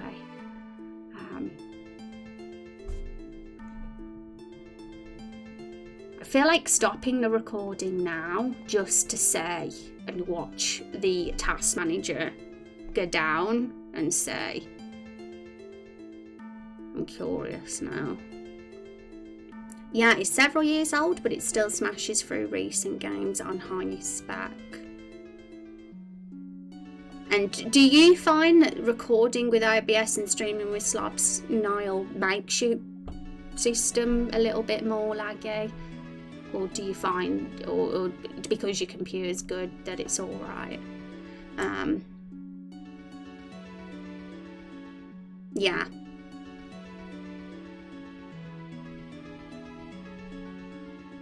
I have a high-end gaming laptop, but I was trying to stream graphics intense games. I probably needed to adjust some settings. There are certain games at high specs that cause horrible issues. Yeah. Okay, so I have closed a few of the programs down, but I don't know if closing those programs down will make much difference, because they weren't looking at the memory and CPU, etc., that they were taking. It wasn't that much, so I don't know whether it will make a difference, but I'm going to do a test play now. And if I find that it's still laggy, this test play, I'll stop the recording and see if it improves it.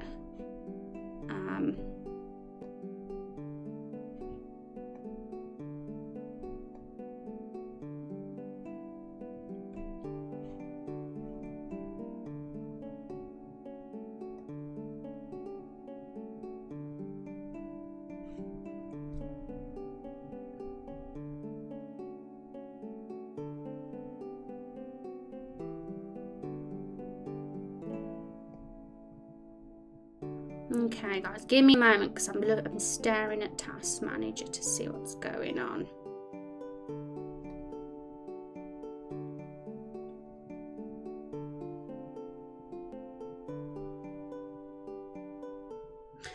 Yeah, like the test play that I've got up here is taking up about the same as Stream Avatars is, in terms of CPU, memory and GPU. It's literally the same as Stream Avatars, which isn't much at all in terms of being demanding.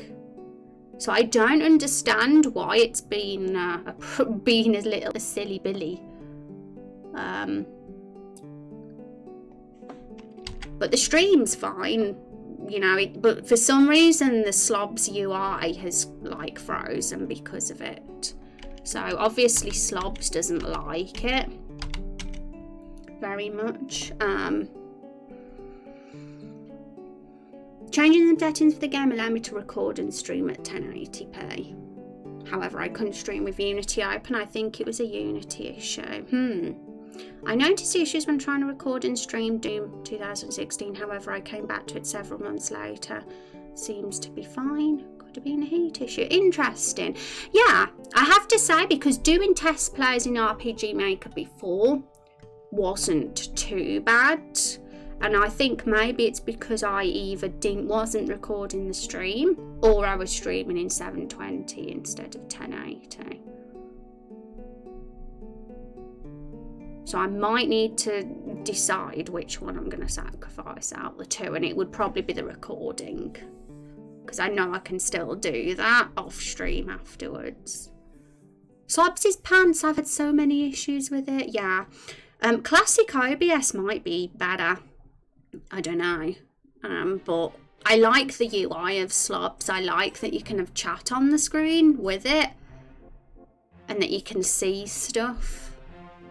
I didn't like that in Classic OBS you had to have the chat pop up in the browser. I think it's a really nifty thing to actually see it on Slobs. Sort it out, Streamlabs. Sort it out.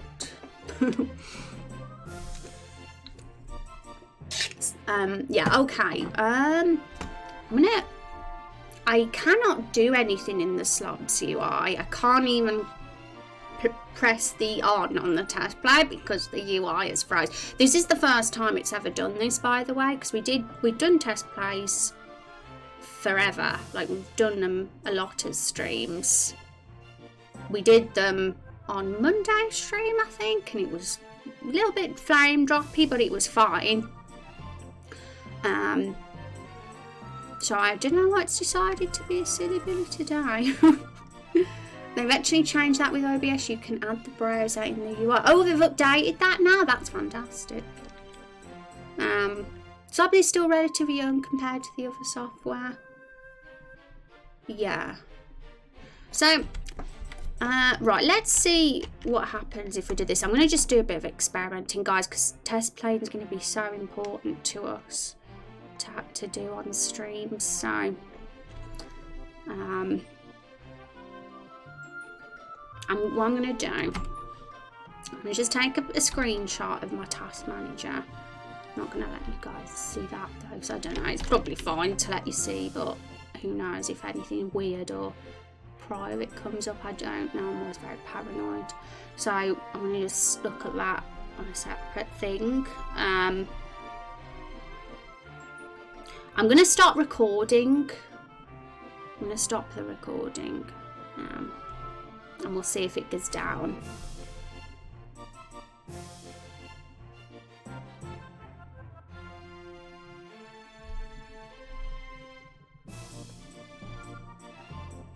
Wow. It's gone down like by half, so that definitely was. The CPU was, for example, at 51% before, and now it's on 25%. Just because I stopped recording, and the memory has gone down by a fair bit as well. The GPU hasn't gone down too much though, but I know I'm a noob when it comes to technology, so, but I'm just like looking at the numbers and seeing if they've gone down much. Wow, that's a ton. Yeah. So I think we found the culprit. It was the recording that was doing it. I was like staring at it, I was thinking, and I was like, wow, it's gone down from 50 to 25. So maybe we can actually do a test play now. The GPU is strictly what you see on your monitor, whichever it may be. Yeah, I'm definitely a noob when it comes to the techie side of things.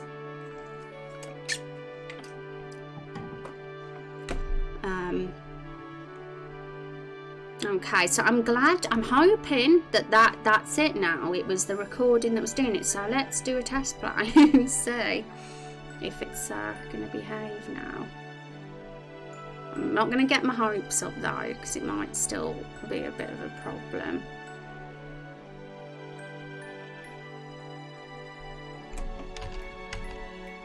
I might need to restart my computer.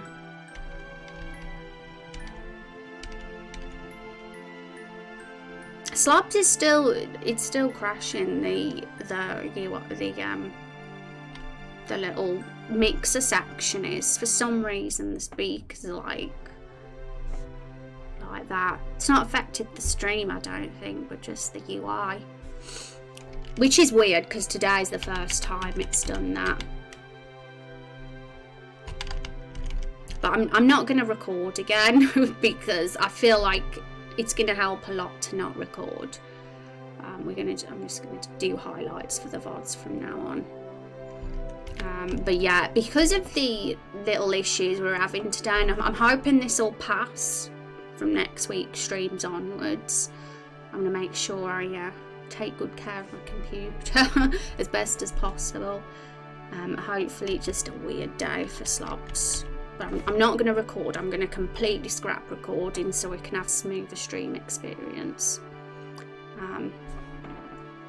Because it is asking a lot, and as you guys say, you've basically confirmed recording can be quite demanding, so we'll stop that. But we might not be able to do a test play today simply because Slobs is crashing, and I literally can't even change screen because of it. Stream is fine, yeah. Okay, so but we can still do stuff even if we can't actually test the interiors today. I'm going to look into things then and see if there's anything I can do to potentially make sure that this isn't not a problem, because it might go deeper than just the recording, but I don't know yet.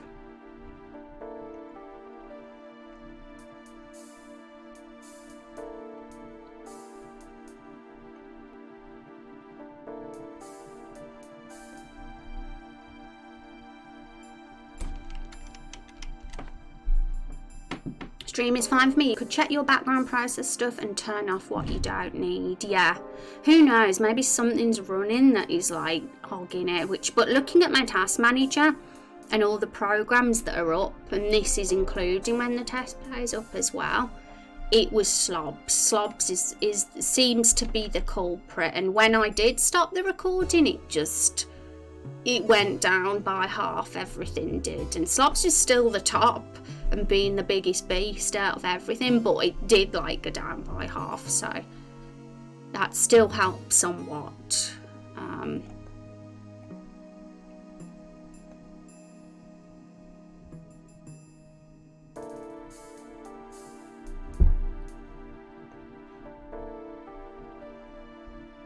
Maybe use a different option. Yeah, that's what I'm going to do, because I'm going to do it the old way, which was I'd just take a highlight of the stream and download the highlight. It takes, you know, about 20 minutes to download that highlight, so it adds a bit of extra time, but all you have to do is press the download button and wait, and then it's there, then it's done. So I'm going to do it the old way of doing it. The only reason I recorded my streams was just so I didn't have to download the highlight. So it's not the end of the world. It's really not. If the stream experience is smoother, if I'm not doing it and we don't have like weird things happening when we test playing, then it's worth it. It's worth scrapping that. Okay. So, where were we? I'll open TileD again, but in all honesty, looking at the task manager, TileD and Photoshop didn't really take up that much memory. Nothing did. It was all on Slobs. Slobs is a beast. It really is. Big massive beast. I know several streamers who use two computers, one for streaming and the other for work or gaming. Yeah, Rex was on about doing that. I think it's a smart thing to do if you've definitely got the cash to invest in that.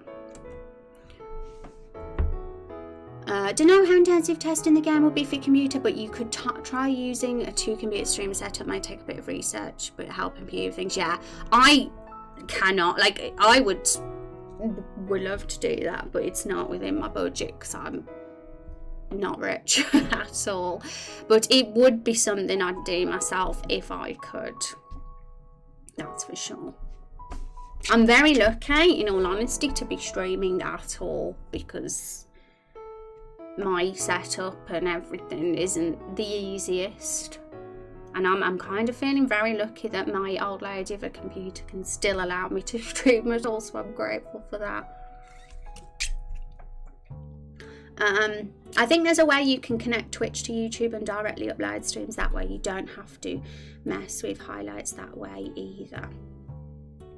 Yeah, I do tend to get rid of the starting scene screen at the beginning, because that can just take up a bit of unnecessary time.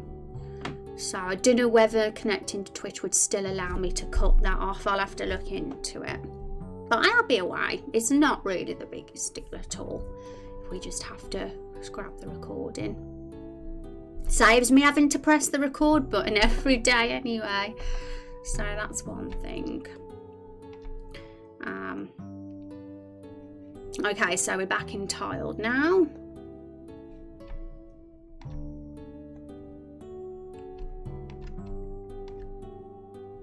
We can do the rose cabin as well, actually. So the rose cabin is down here. And there's only one other building, which is this one. So we'll still have to do that one.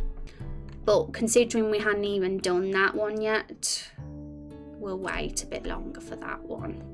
I can see us having more of an idea about that one when we start talking about the lore of Everbloom and having a bit more of a brainstorm about that. So we can always do that one in the future. I mean, that one doesn't even necessarily have to be a thing in the first playable build. We'll see, because it would be cool to have you be able to go in, but the NPCs might not say anything in the first playable build. They're inside. Okay, so that is, I'm trying to think what map that's on. So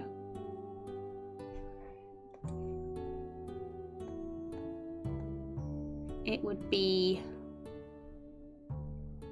this one, this black square here. So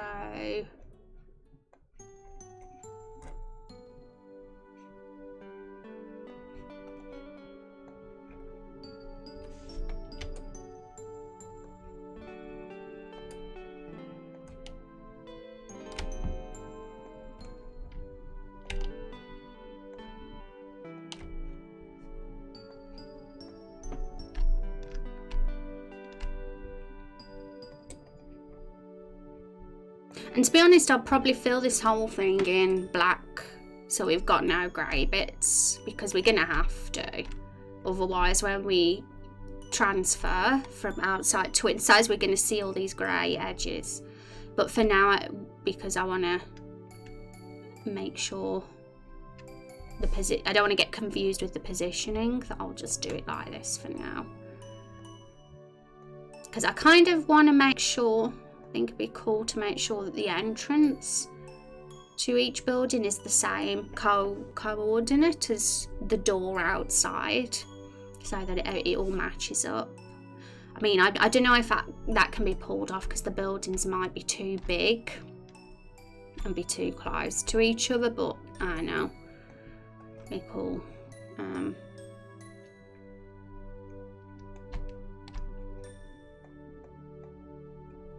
So, what was the rose building one? I think it looked the same as the item shop, I think, the shape of it.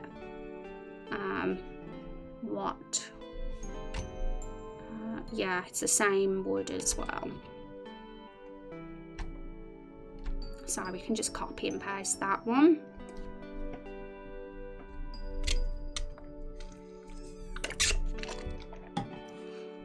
I also finished the Carol the Barrel intro scene yesterday. I wanted to show you the test play of that actually. It's not really any different to the old one. Really, I made sure it was working on the new map, and it is now. So when you finish the custom hero creator, you'll see the Lightfall and the hero in the barrel, and Carol kicks him out. He's like, get out my sight, and then you're free to walk around Lightfall. So that bit's done. So over the weekend, I'm gonna get these interiors implemented, make sure that they're working good, and stuff. And also I'm going to just carry on polishing scene work. Getting Rose's cabin is an important one, because we need to do that scene, as well as the inn scene as well with Nigel, because he's the first quest giver.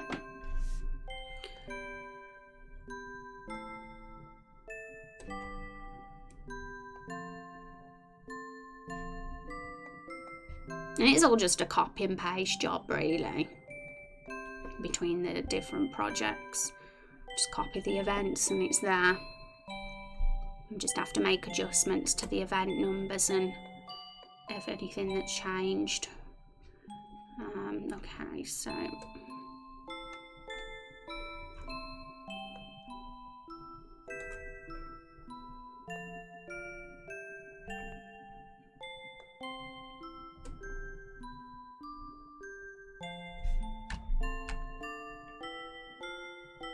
yeah, we'll pop it about there. We're probably not going to get them completely to, in the right position, because I don't know whether that's going to be workable, especially on that map. But I'm kind of seeing it as if as long as we get the buildings in a similar area to where they're located. So the Raindrop building could be around there, around here or something. And we only have 6 buildings so far in this area, in this region. Eventually, as we fill up other sections of the map, we might have more potentially. It's hard to say yet, because we don't know. Who knows? But if there ever is, then we do them too. But I think it's so much nicer having all the buildings on one map rather than having to create 6 different little mini maps. That's just my personal preference. Others might prefer to do lots of little maps, but we can't forget there is a map limit in RPG Maker. So if you are making a big game, it's probably wiser to save space by putting all these on one map. I'm not sure what the map limit is now, actually. I'm going to have to remind myself what that is.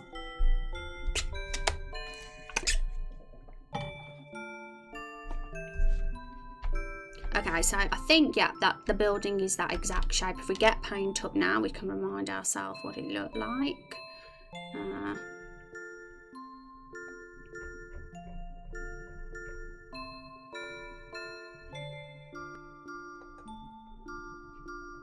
Here, and this room in game is much darker than it is here on this preview, because the windows are actually closed, shuttered, so it's like a little bit dark in here in game. And it's meant to be like a really old abandoned cabin, so much that there's holes in the walls and vines are coming through, and you know, everything's just really messy and gross. It's like super abandoned. So it's not too bad. It wasn't bad for a first attempt, but I ended up finding some really cool assets that might actually make this cabin look even cooler. I'm going to try and find that tile set actually, and see and remind myself, because I've actually forgot what was on it now. So I'm going to open it up now because I've got it saved somewhere in my tile sets folder. Cool cabins, yes. And if you've seen the Story So Far video, this cabin made an appearance in that. It's part of the beginning, well, the end of Main Quest 1 and the start of Main Quest 2 is where this cabin is. We haven't been in it for a while, and I've always wanted to kind of give it a bit of a do-over. And it feels like a good opportunity to do that now. We're doing the tiled versions of them anyway. Okay, so tile sets. I got a folder called Tile Sets for the Future in capital letters, so it stands out.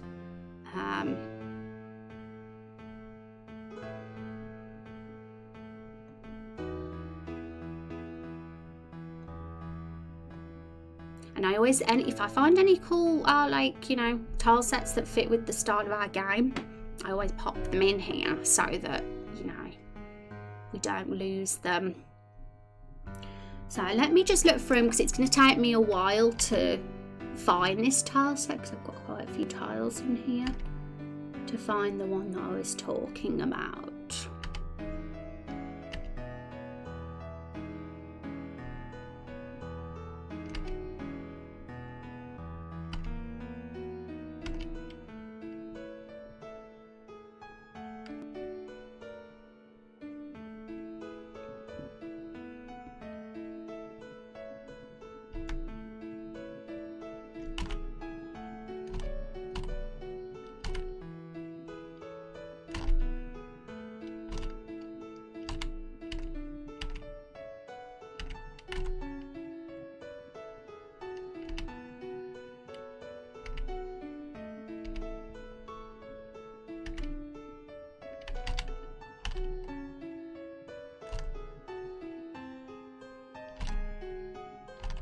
I think I've found it.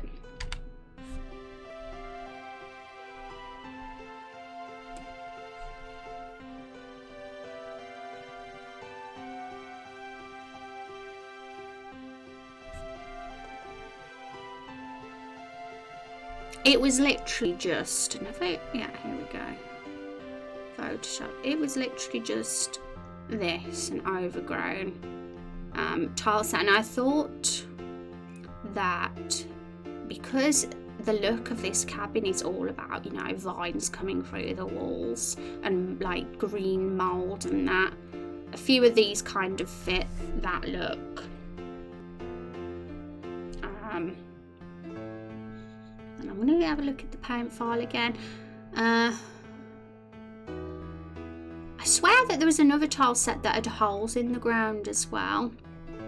I couldn't find that one.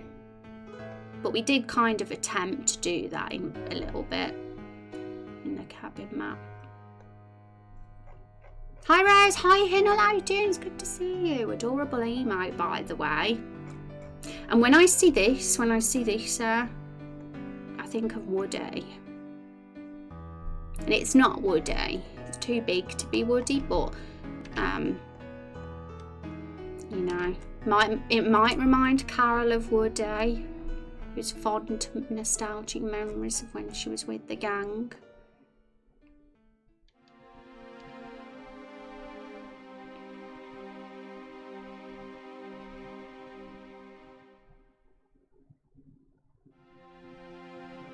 I'm just having a little look through, seeing if any in particular might work.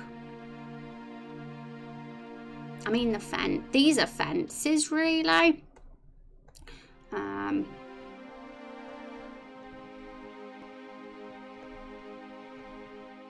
And even these ones here, I don't know if these particular walls are anything close to the ones we've got, but we can also always make adjustments if necessary, because I just think it's pretty cool how the vines are coming through the holes on these. Pretty interesting look, kind of similar to what we were going for with the cabins, so you never know. I think that might look cool. Have a mess around, I think, over the weekend. What are you doing today? Well, we recently finished the overhaul of the outside of the Everbloom Forest, and we're working on doing the interiors for those now. And it's all about just getting in, because these are how they looked originally on our other maps. So it's just getting these in on the new maps, like a copy and paste job, really. But doing improvements on them as well as we do them. Because we've got to have interiors, haven't we? We've got to go inside those buildings. It wouldn't make sense if we couldn't go in. And we need them for the quests as well, because a few of these buildings are actually in main quest 1 and 2. We haven't really got a need for the armor weapon shop yet, or even the tavern. They haven't featured in the game yet, but I'm sure side quests and stuff they will, and we'll go in there. And cool house flipping day indeed. How are you though, Hinnell? Hope you're having a good Friday. Hope it's being nice to you. But for now, I think I'm just going to get in the exact assets that we've got here. So that's the job so far, just completely copying how the old ones looked onto the new ones. Because at the moment, we just have them empty. All the buildings are empty at the moment. All the 5 buildings are empty. So I'm going to get the rest of the insides put in. And any improvements, if I think, yeah, I'll add that instead. That looks like a better thing, I'll do afterwards. But I think for a starting point, it'll be good, just be good to get the interiors as they were before. So I'm gonna have to look. I'm gonna have to get everything onto a tile set, aren't I? Or I already got the tile set ready, so I'm gonna open Photoshop.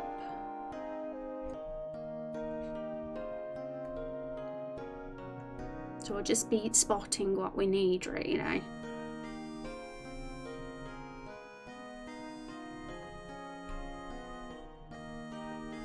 Okay, so I think we could potentially fit everything onto this one tile set. I just woke up, so let's see how it goes. Oh, well, I hope your day is as good as mine, because I've had a good day today. Been a nice Friday stream.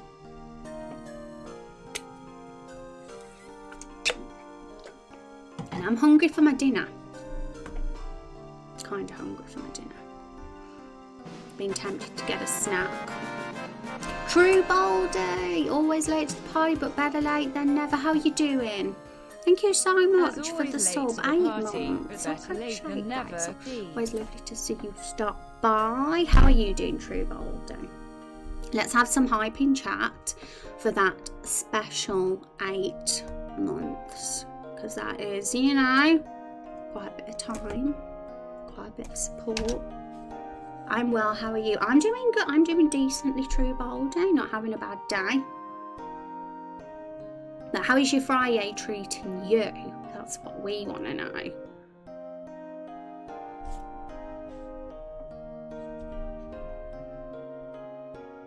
Hey, long time friend. Yay. Thank you all for the hype, everybody. You're all the best. I love to see hype in my stream. It's awesome. Okay, so I'm going to just cross off this tile set for now. But I might use some of these for the Rose cabin potentially, because there's some really interesting stuff that fits the look of the Rose cabin on that tile set. I'm gonna have a mess around over the weekend.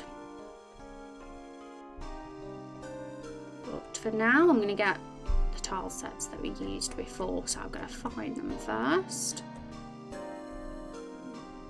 My tummy is doing a big massive rumble right now. Some of you might have heard it.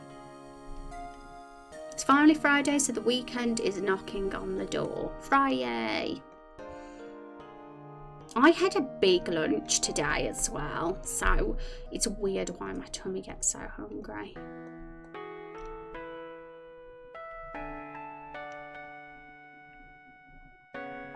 You need snacks and hydration, fam. Yeah, what I need is a little like snack box right next to me, so I can like just get them out during stream. That's what I need. For sure. Who agrees?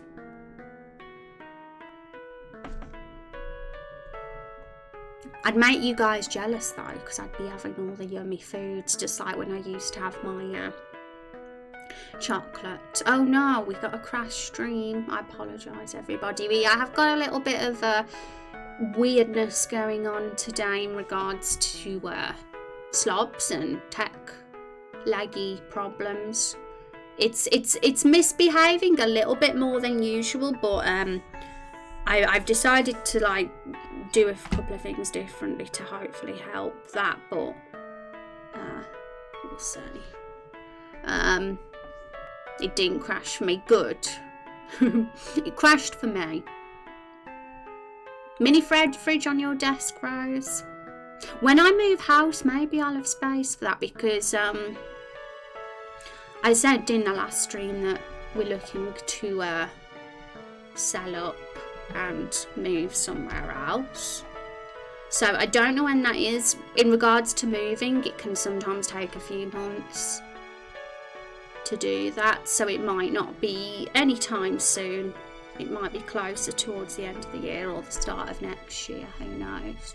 But I'll let you guys know whenever that happens, because obviously I might need, you know, a week or so off stream to get everything moved. But it's not yet. It's not yet. It's not going to be something that happens suddenly. You can get a Japanese subscription snack box. Oh, a Japanese one. I'd want that one. That sounds tempting.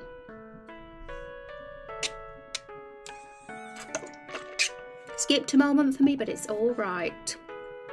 Yeah, we're back now, and if it does happen, it only lags for a couple of seconds, and then I'm back usually. Much better than how it used to be. When I didn't have the RAM upgrade, it would lag like constantly for most of the stream.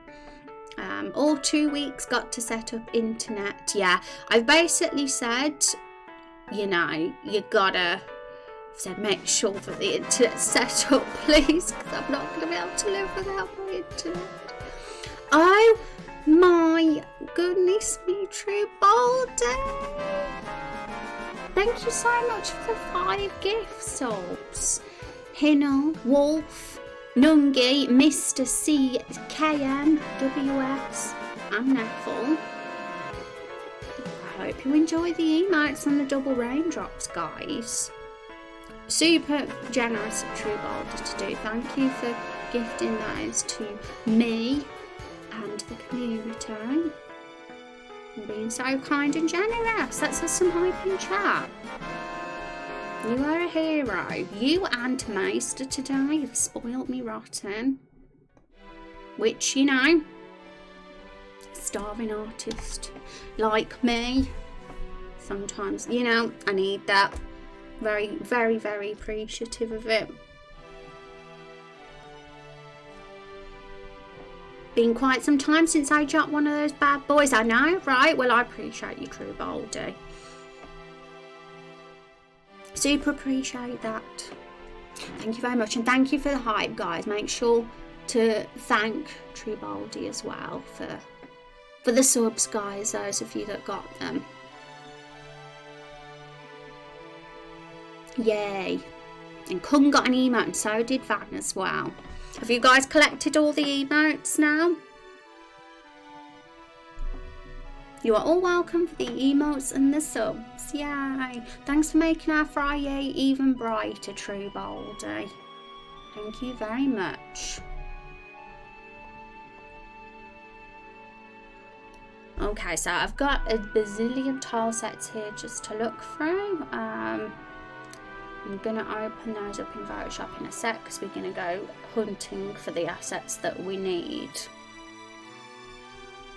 Don't need that one, maybe that one. It's all the inside ones that we need.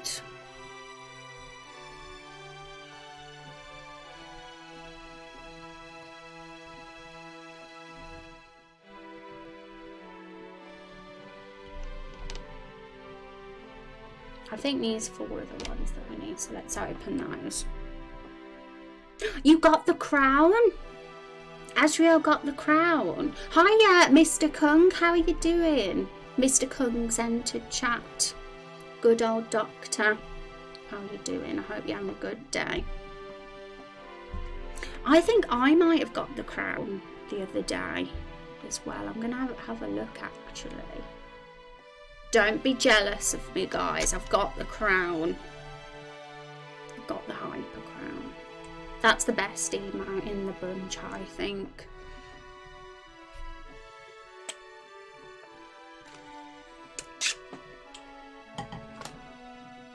You deserve a crown, yay! We put the kids in the front of the telly so that we could make dinner and a piñata. Oh, really? Ooh. Sounds fun. I hope you had a yummy dinner, Kung. What did you have? Okay, so I've opened these up. This is the Rose Cabin tile set. I'm going to probably just move all that over to the new tile set, to be honest. But I want to like find some space for it. And the rest of the assets we need are all somewhere on these. I'm going to have to like spot them all. Look, it's Carol the Barrel, but with an extra metal thick bit. A broken Carol. We already have the asset there ready for us when the tragic moment happens. No, she's never gonna. That's never gonna happen to Carol. Well, I'm well, thank you. Making dinner, yay! Yeah, I'm ready for dinner. I'm ready.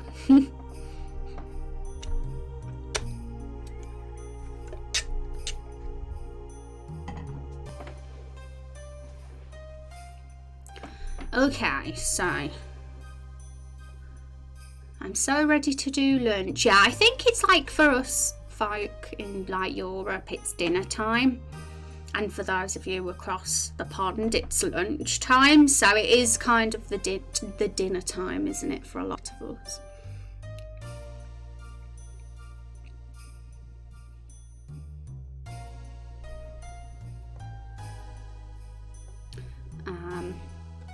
I'm gonna have to get the screenshots of the tiles side by side so I can find all the stuff I need easier. So for this one,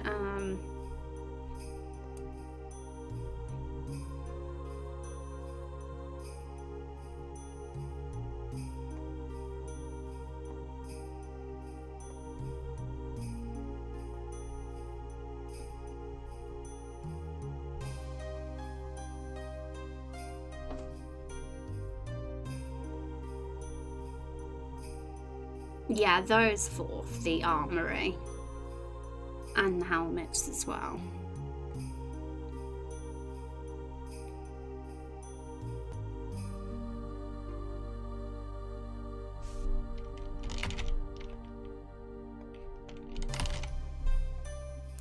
Who wants another trivia in chat?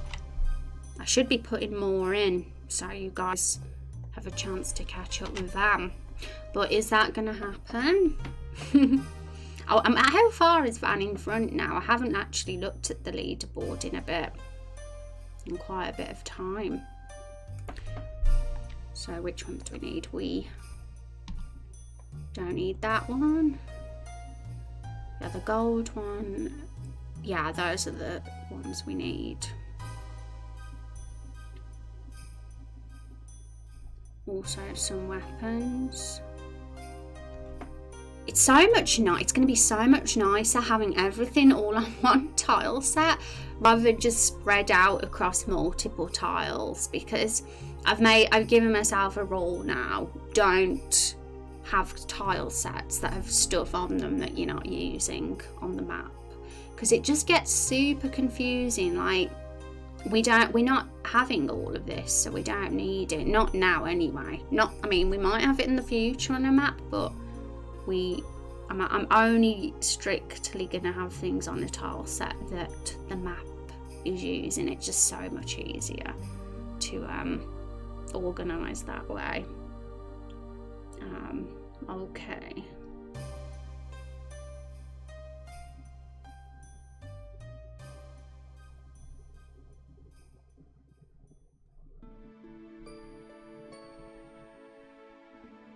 So those weapons we're using, I think we're using all of them. I have to double check.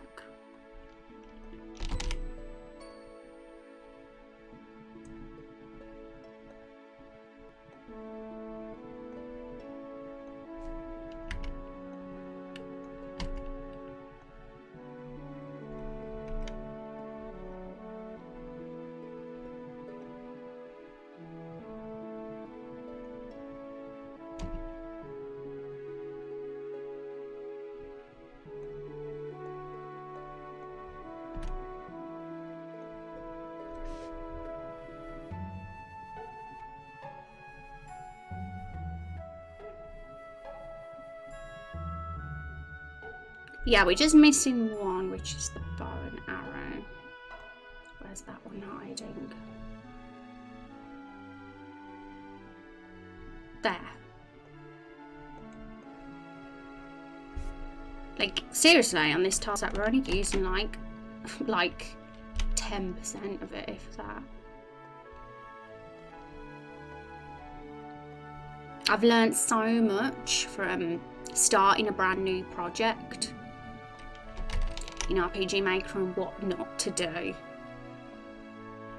because the first time, like, you know, it's so messy, the old project is, so it's like a real relief that I'm reorganizing everything. Need to make sure that development goes as smoothly as possible, you know.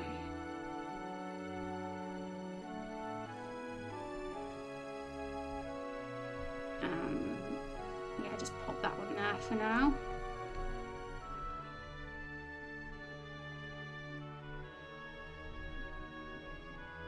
I think the only other ones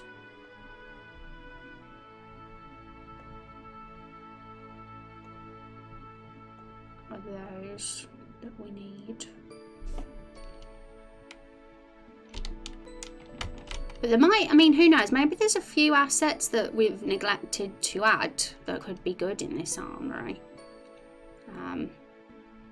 So I'm not gonna like say no to any of them. I am gonna actively look at making the map look a bit nicer, but right now I'm gonna just prioritize getting them done at a basic level, because we've got lots and lots of stuff to do. Improvements can be done at another date, maybe in a future build perhaps.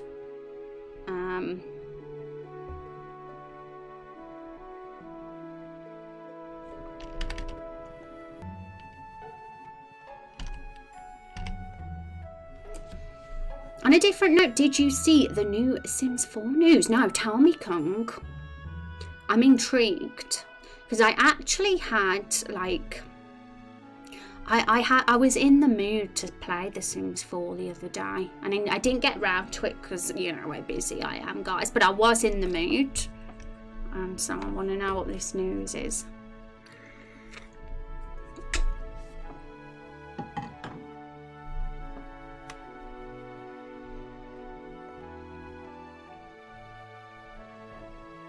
Don't tell me about Sims 4. Yeah, tell us.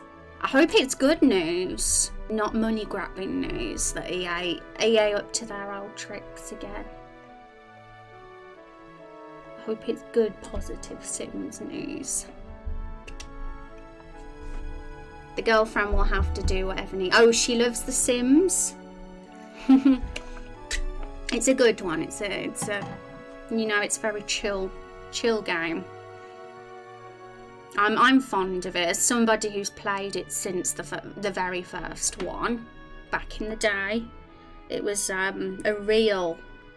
I remember when I played Sims 1 for the first time. Was it year 2000? I was just absolutely gobsmacked. I couldn't believe it. I was like, oh my god, a game can do this.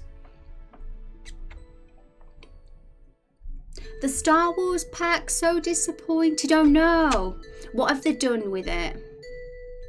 Yeah, I haven't even noticed. I didn't even know they were doing a Star Wars pack. My wallet will be safe then. But there were some people who were happy. Oh no. Damn it.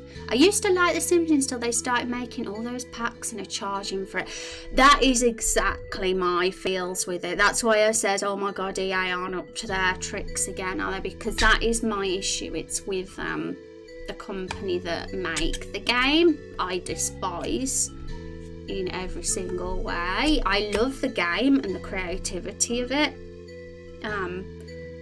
But ever since EA decided to take over and charge like bazillions of pounds for expansion packs, that was just uncalled for. Now I know I'm exaggerating saying a bazillion pounds, but it might as well be that, because that's how, you know, your bank could be broke by the time you bought all the expansions for that game. I mean, let's admit it, guys, how much would it cost a person to buy The Sims 4 with every single expansion and extra little pack? You know, they do the extra ones as well, don't they? Not just expansion. How much would that cost? I bet that would cost about £1,000. I'm probably close, aren't I? It would cost about hundreds of pounds. I mean, one game should not cost hundreds of pounds.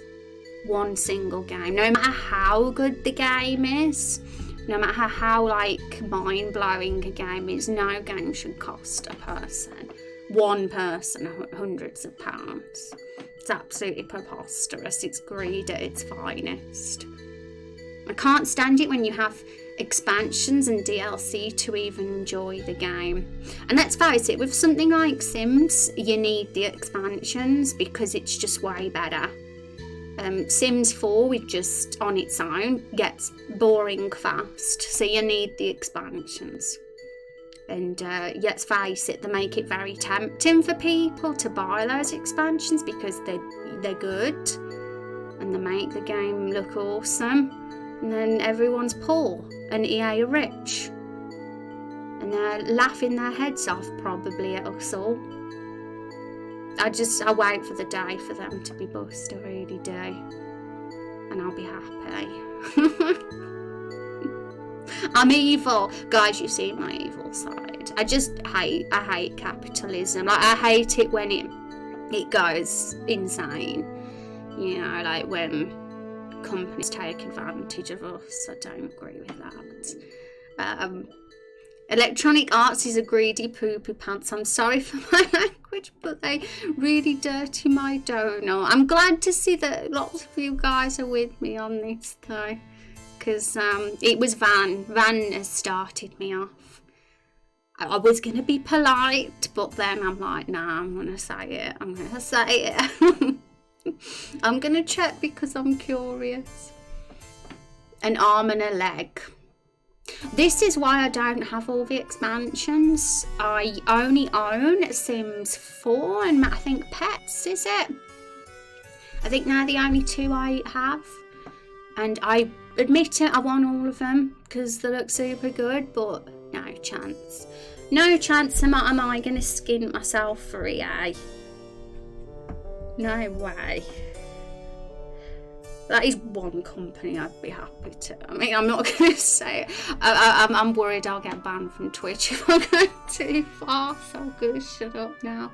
I don't know what's against terms of service to say. It's an excellent greedy game design, but poor game design in general. Greedy. I want someone nicer, like CDPR. I want them to take over EA. That'd be nice. CD Projekt Red. I'm not sure that's an evil side.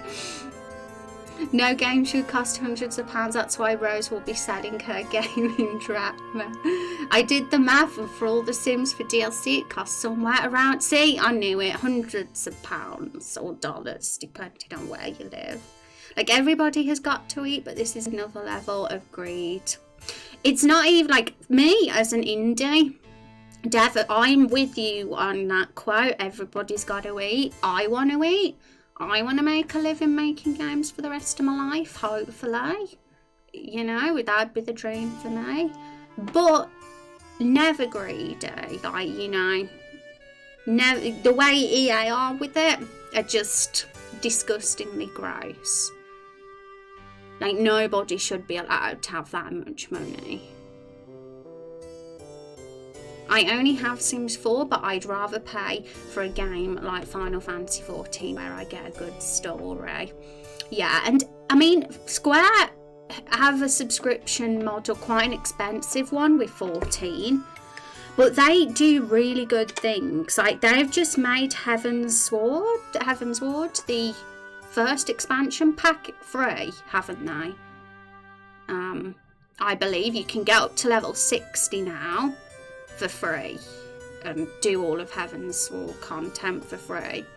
So they do things that are really cool for the fans and newcomers to the game. And to be fair, the game deserves subscription because it's top quality. But unfortunately, I can't always play it because of the subscription on 14, but I respect that that's what they do. And that they try and do good things for people who, you know, are new and can't afford it. I liked it when EA used to give games away for free each week, like Epic Games does. I was able to get The Sims 2 with all expansions that way. Yeah. Well, I should have been in on that. I wish I could have got The Sims 2 with all expansions. I didn't even know that they did that. Yeah, that's an EA. I never would have thought they'd have had it in them. Hello, Queen Rose. Hi, Neffel. I hope you enjoy your sub, by the way, that got gifted to you. Enjoy the bat emotes and the double raindrops, Neffel. Hope you're having a good day as well. Yeah, there's a difference between valuing yourself and product and flat out greed. Oh, a huge difference. You can be like a person who wants to like make something of themselves and their career and be humble about it. I mean, in my opinion, you can't even compare a humble like person who's like an indie to a completely greedy corporate company. They're like opposite ends of the scale, like literal opposite ends. You can't even compare. So, and like, don't make the game and remove more than half the features and then repackage it as expansions. Yeah, it was on Origin, the Steam of EA. I saw it a few years back on the news because everyone was surprised EA would do such a thing. Yeah, well, EA, I want my free Sims 2 because I like Sims 2 actually. That was a good one. I enjoyed Sims 2. University was a good one. Gives me a lot of nostalgic memories. Okay, peeps, it's been fun, but gotta bounce. It's date night tonight and we're having a gaming night. That sounds fun. Hope you have a lovely one. That sounds mega fun.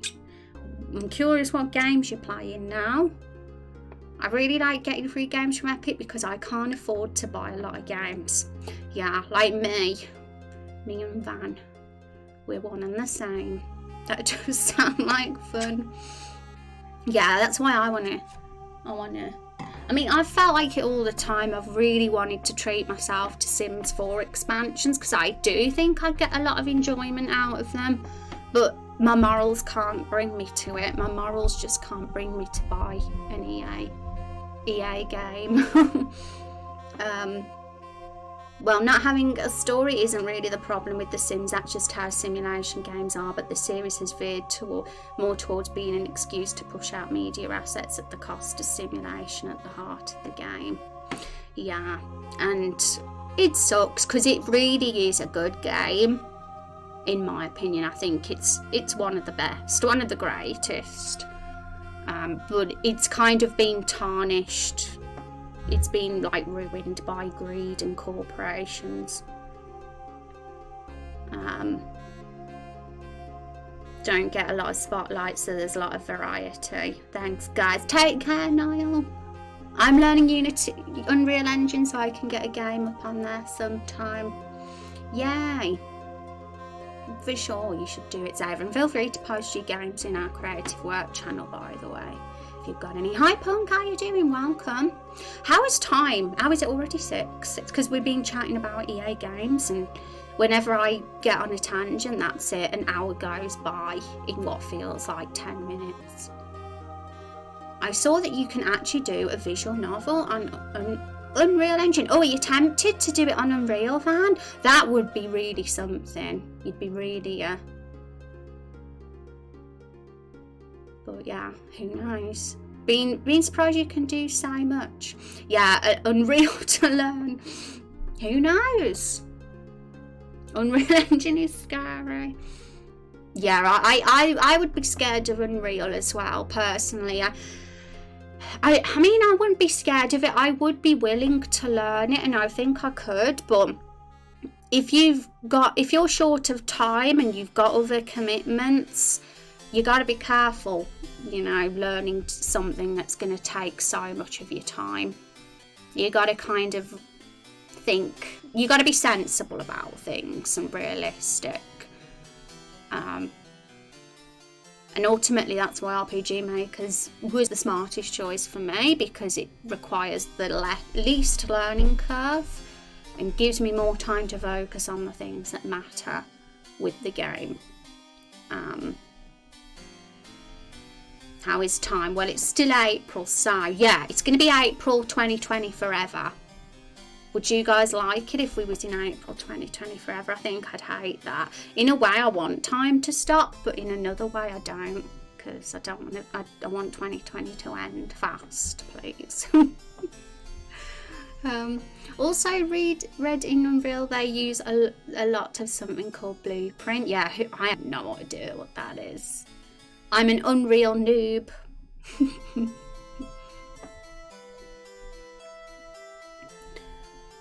Also, I'm learning Unity and pixel art.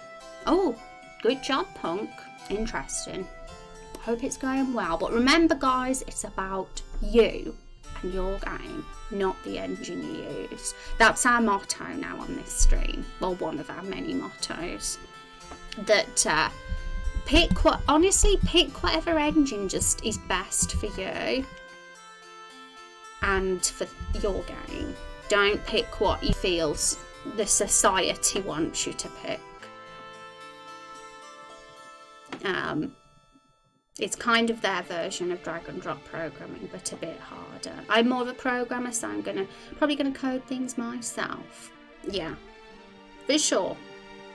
Some people are mega good at programming, and that's fantastic. It's always a skill I wished I've had, but I'm also very grateful that I'm naturally creative as well. So, you know, we got to appreciate what we are good at, right? All of us.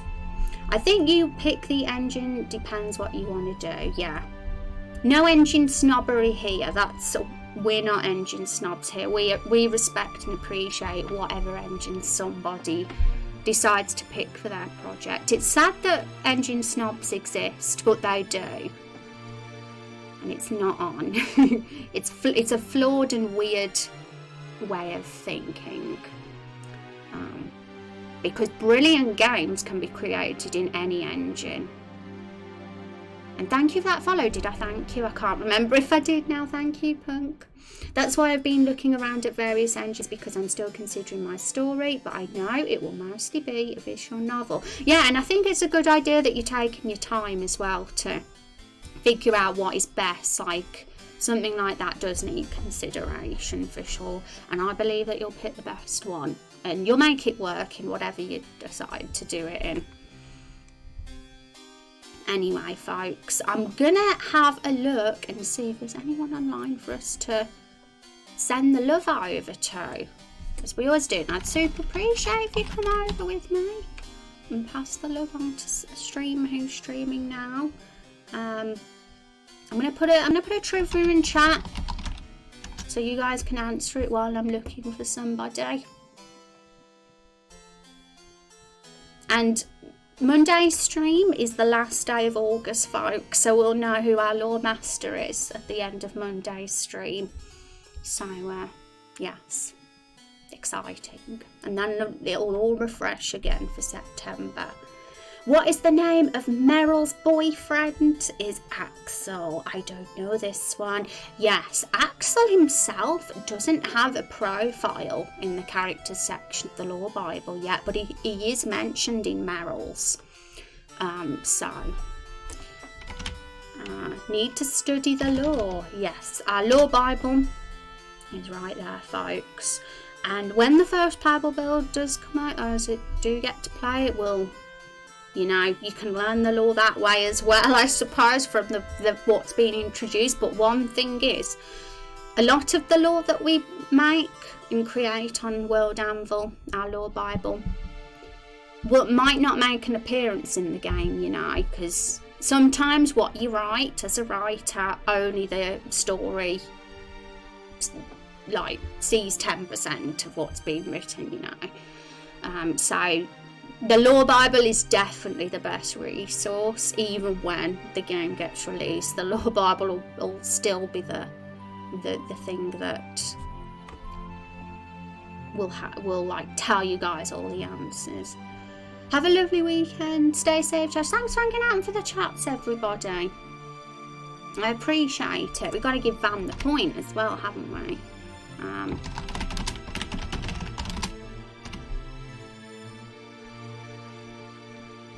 Axel is amazing. He's going to be a good character when he finally makes his appearance. Sometimes the lore is in the backgrounds for internal consistency. Exactly, Zexay. Kind of really sum up what I was trying to say there. It needs to be there, and it's kind of a writer. It's kind of known, isn't it, for writers, that just because you write something doesn't mean it's gonna necessarily be there in the finished product or the story. It's just there so you can make the world as realistic and believable as possible, and consistent. Yeah, that's a good word, because otherwise it's so easy to just lose track completely and it to not make sense. Okay, who is online today? Oh my goodness, okay, I already know who we're going to go to, because Lacey Finley's online, right? She's a good friend of mine.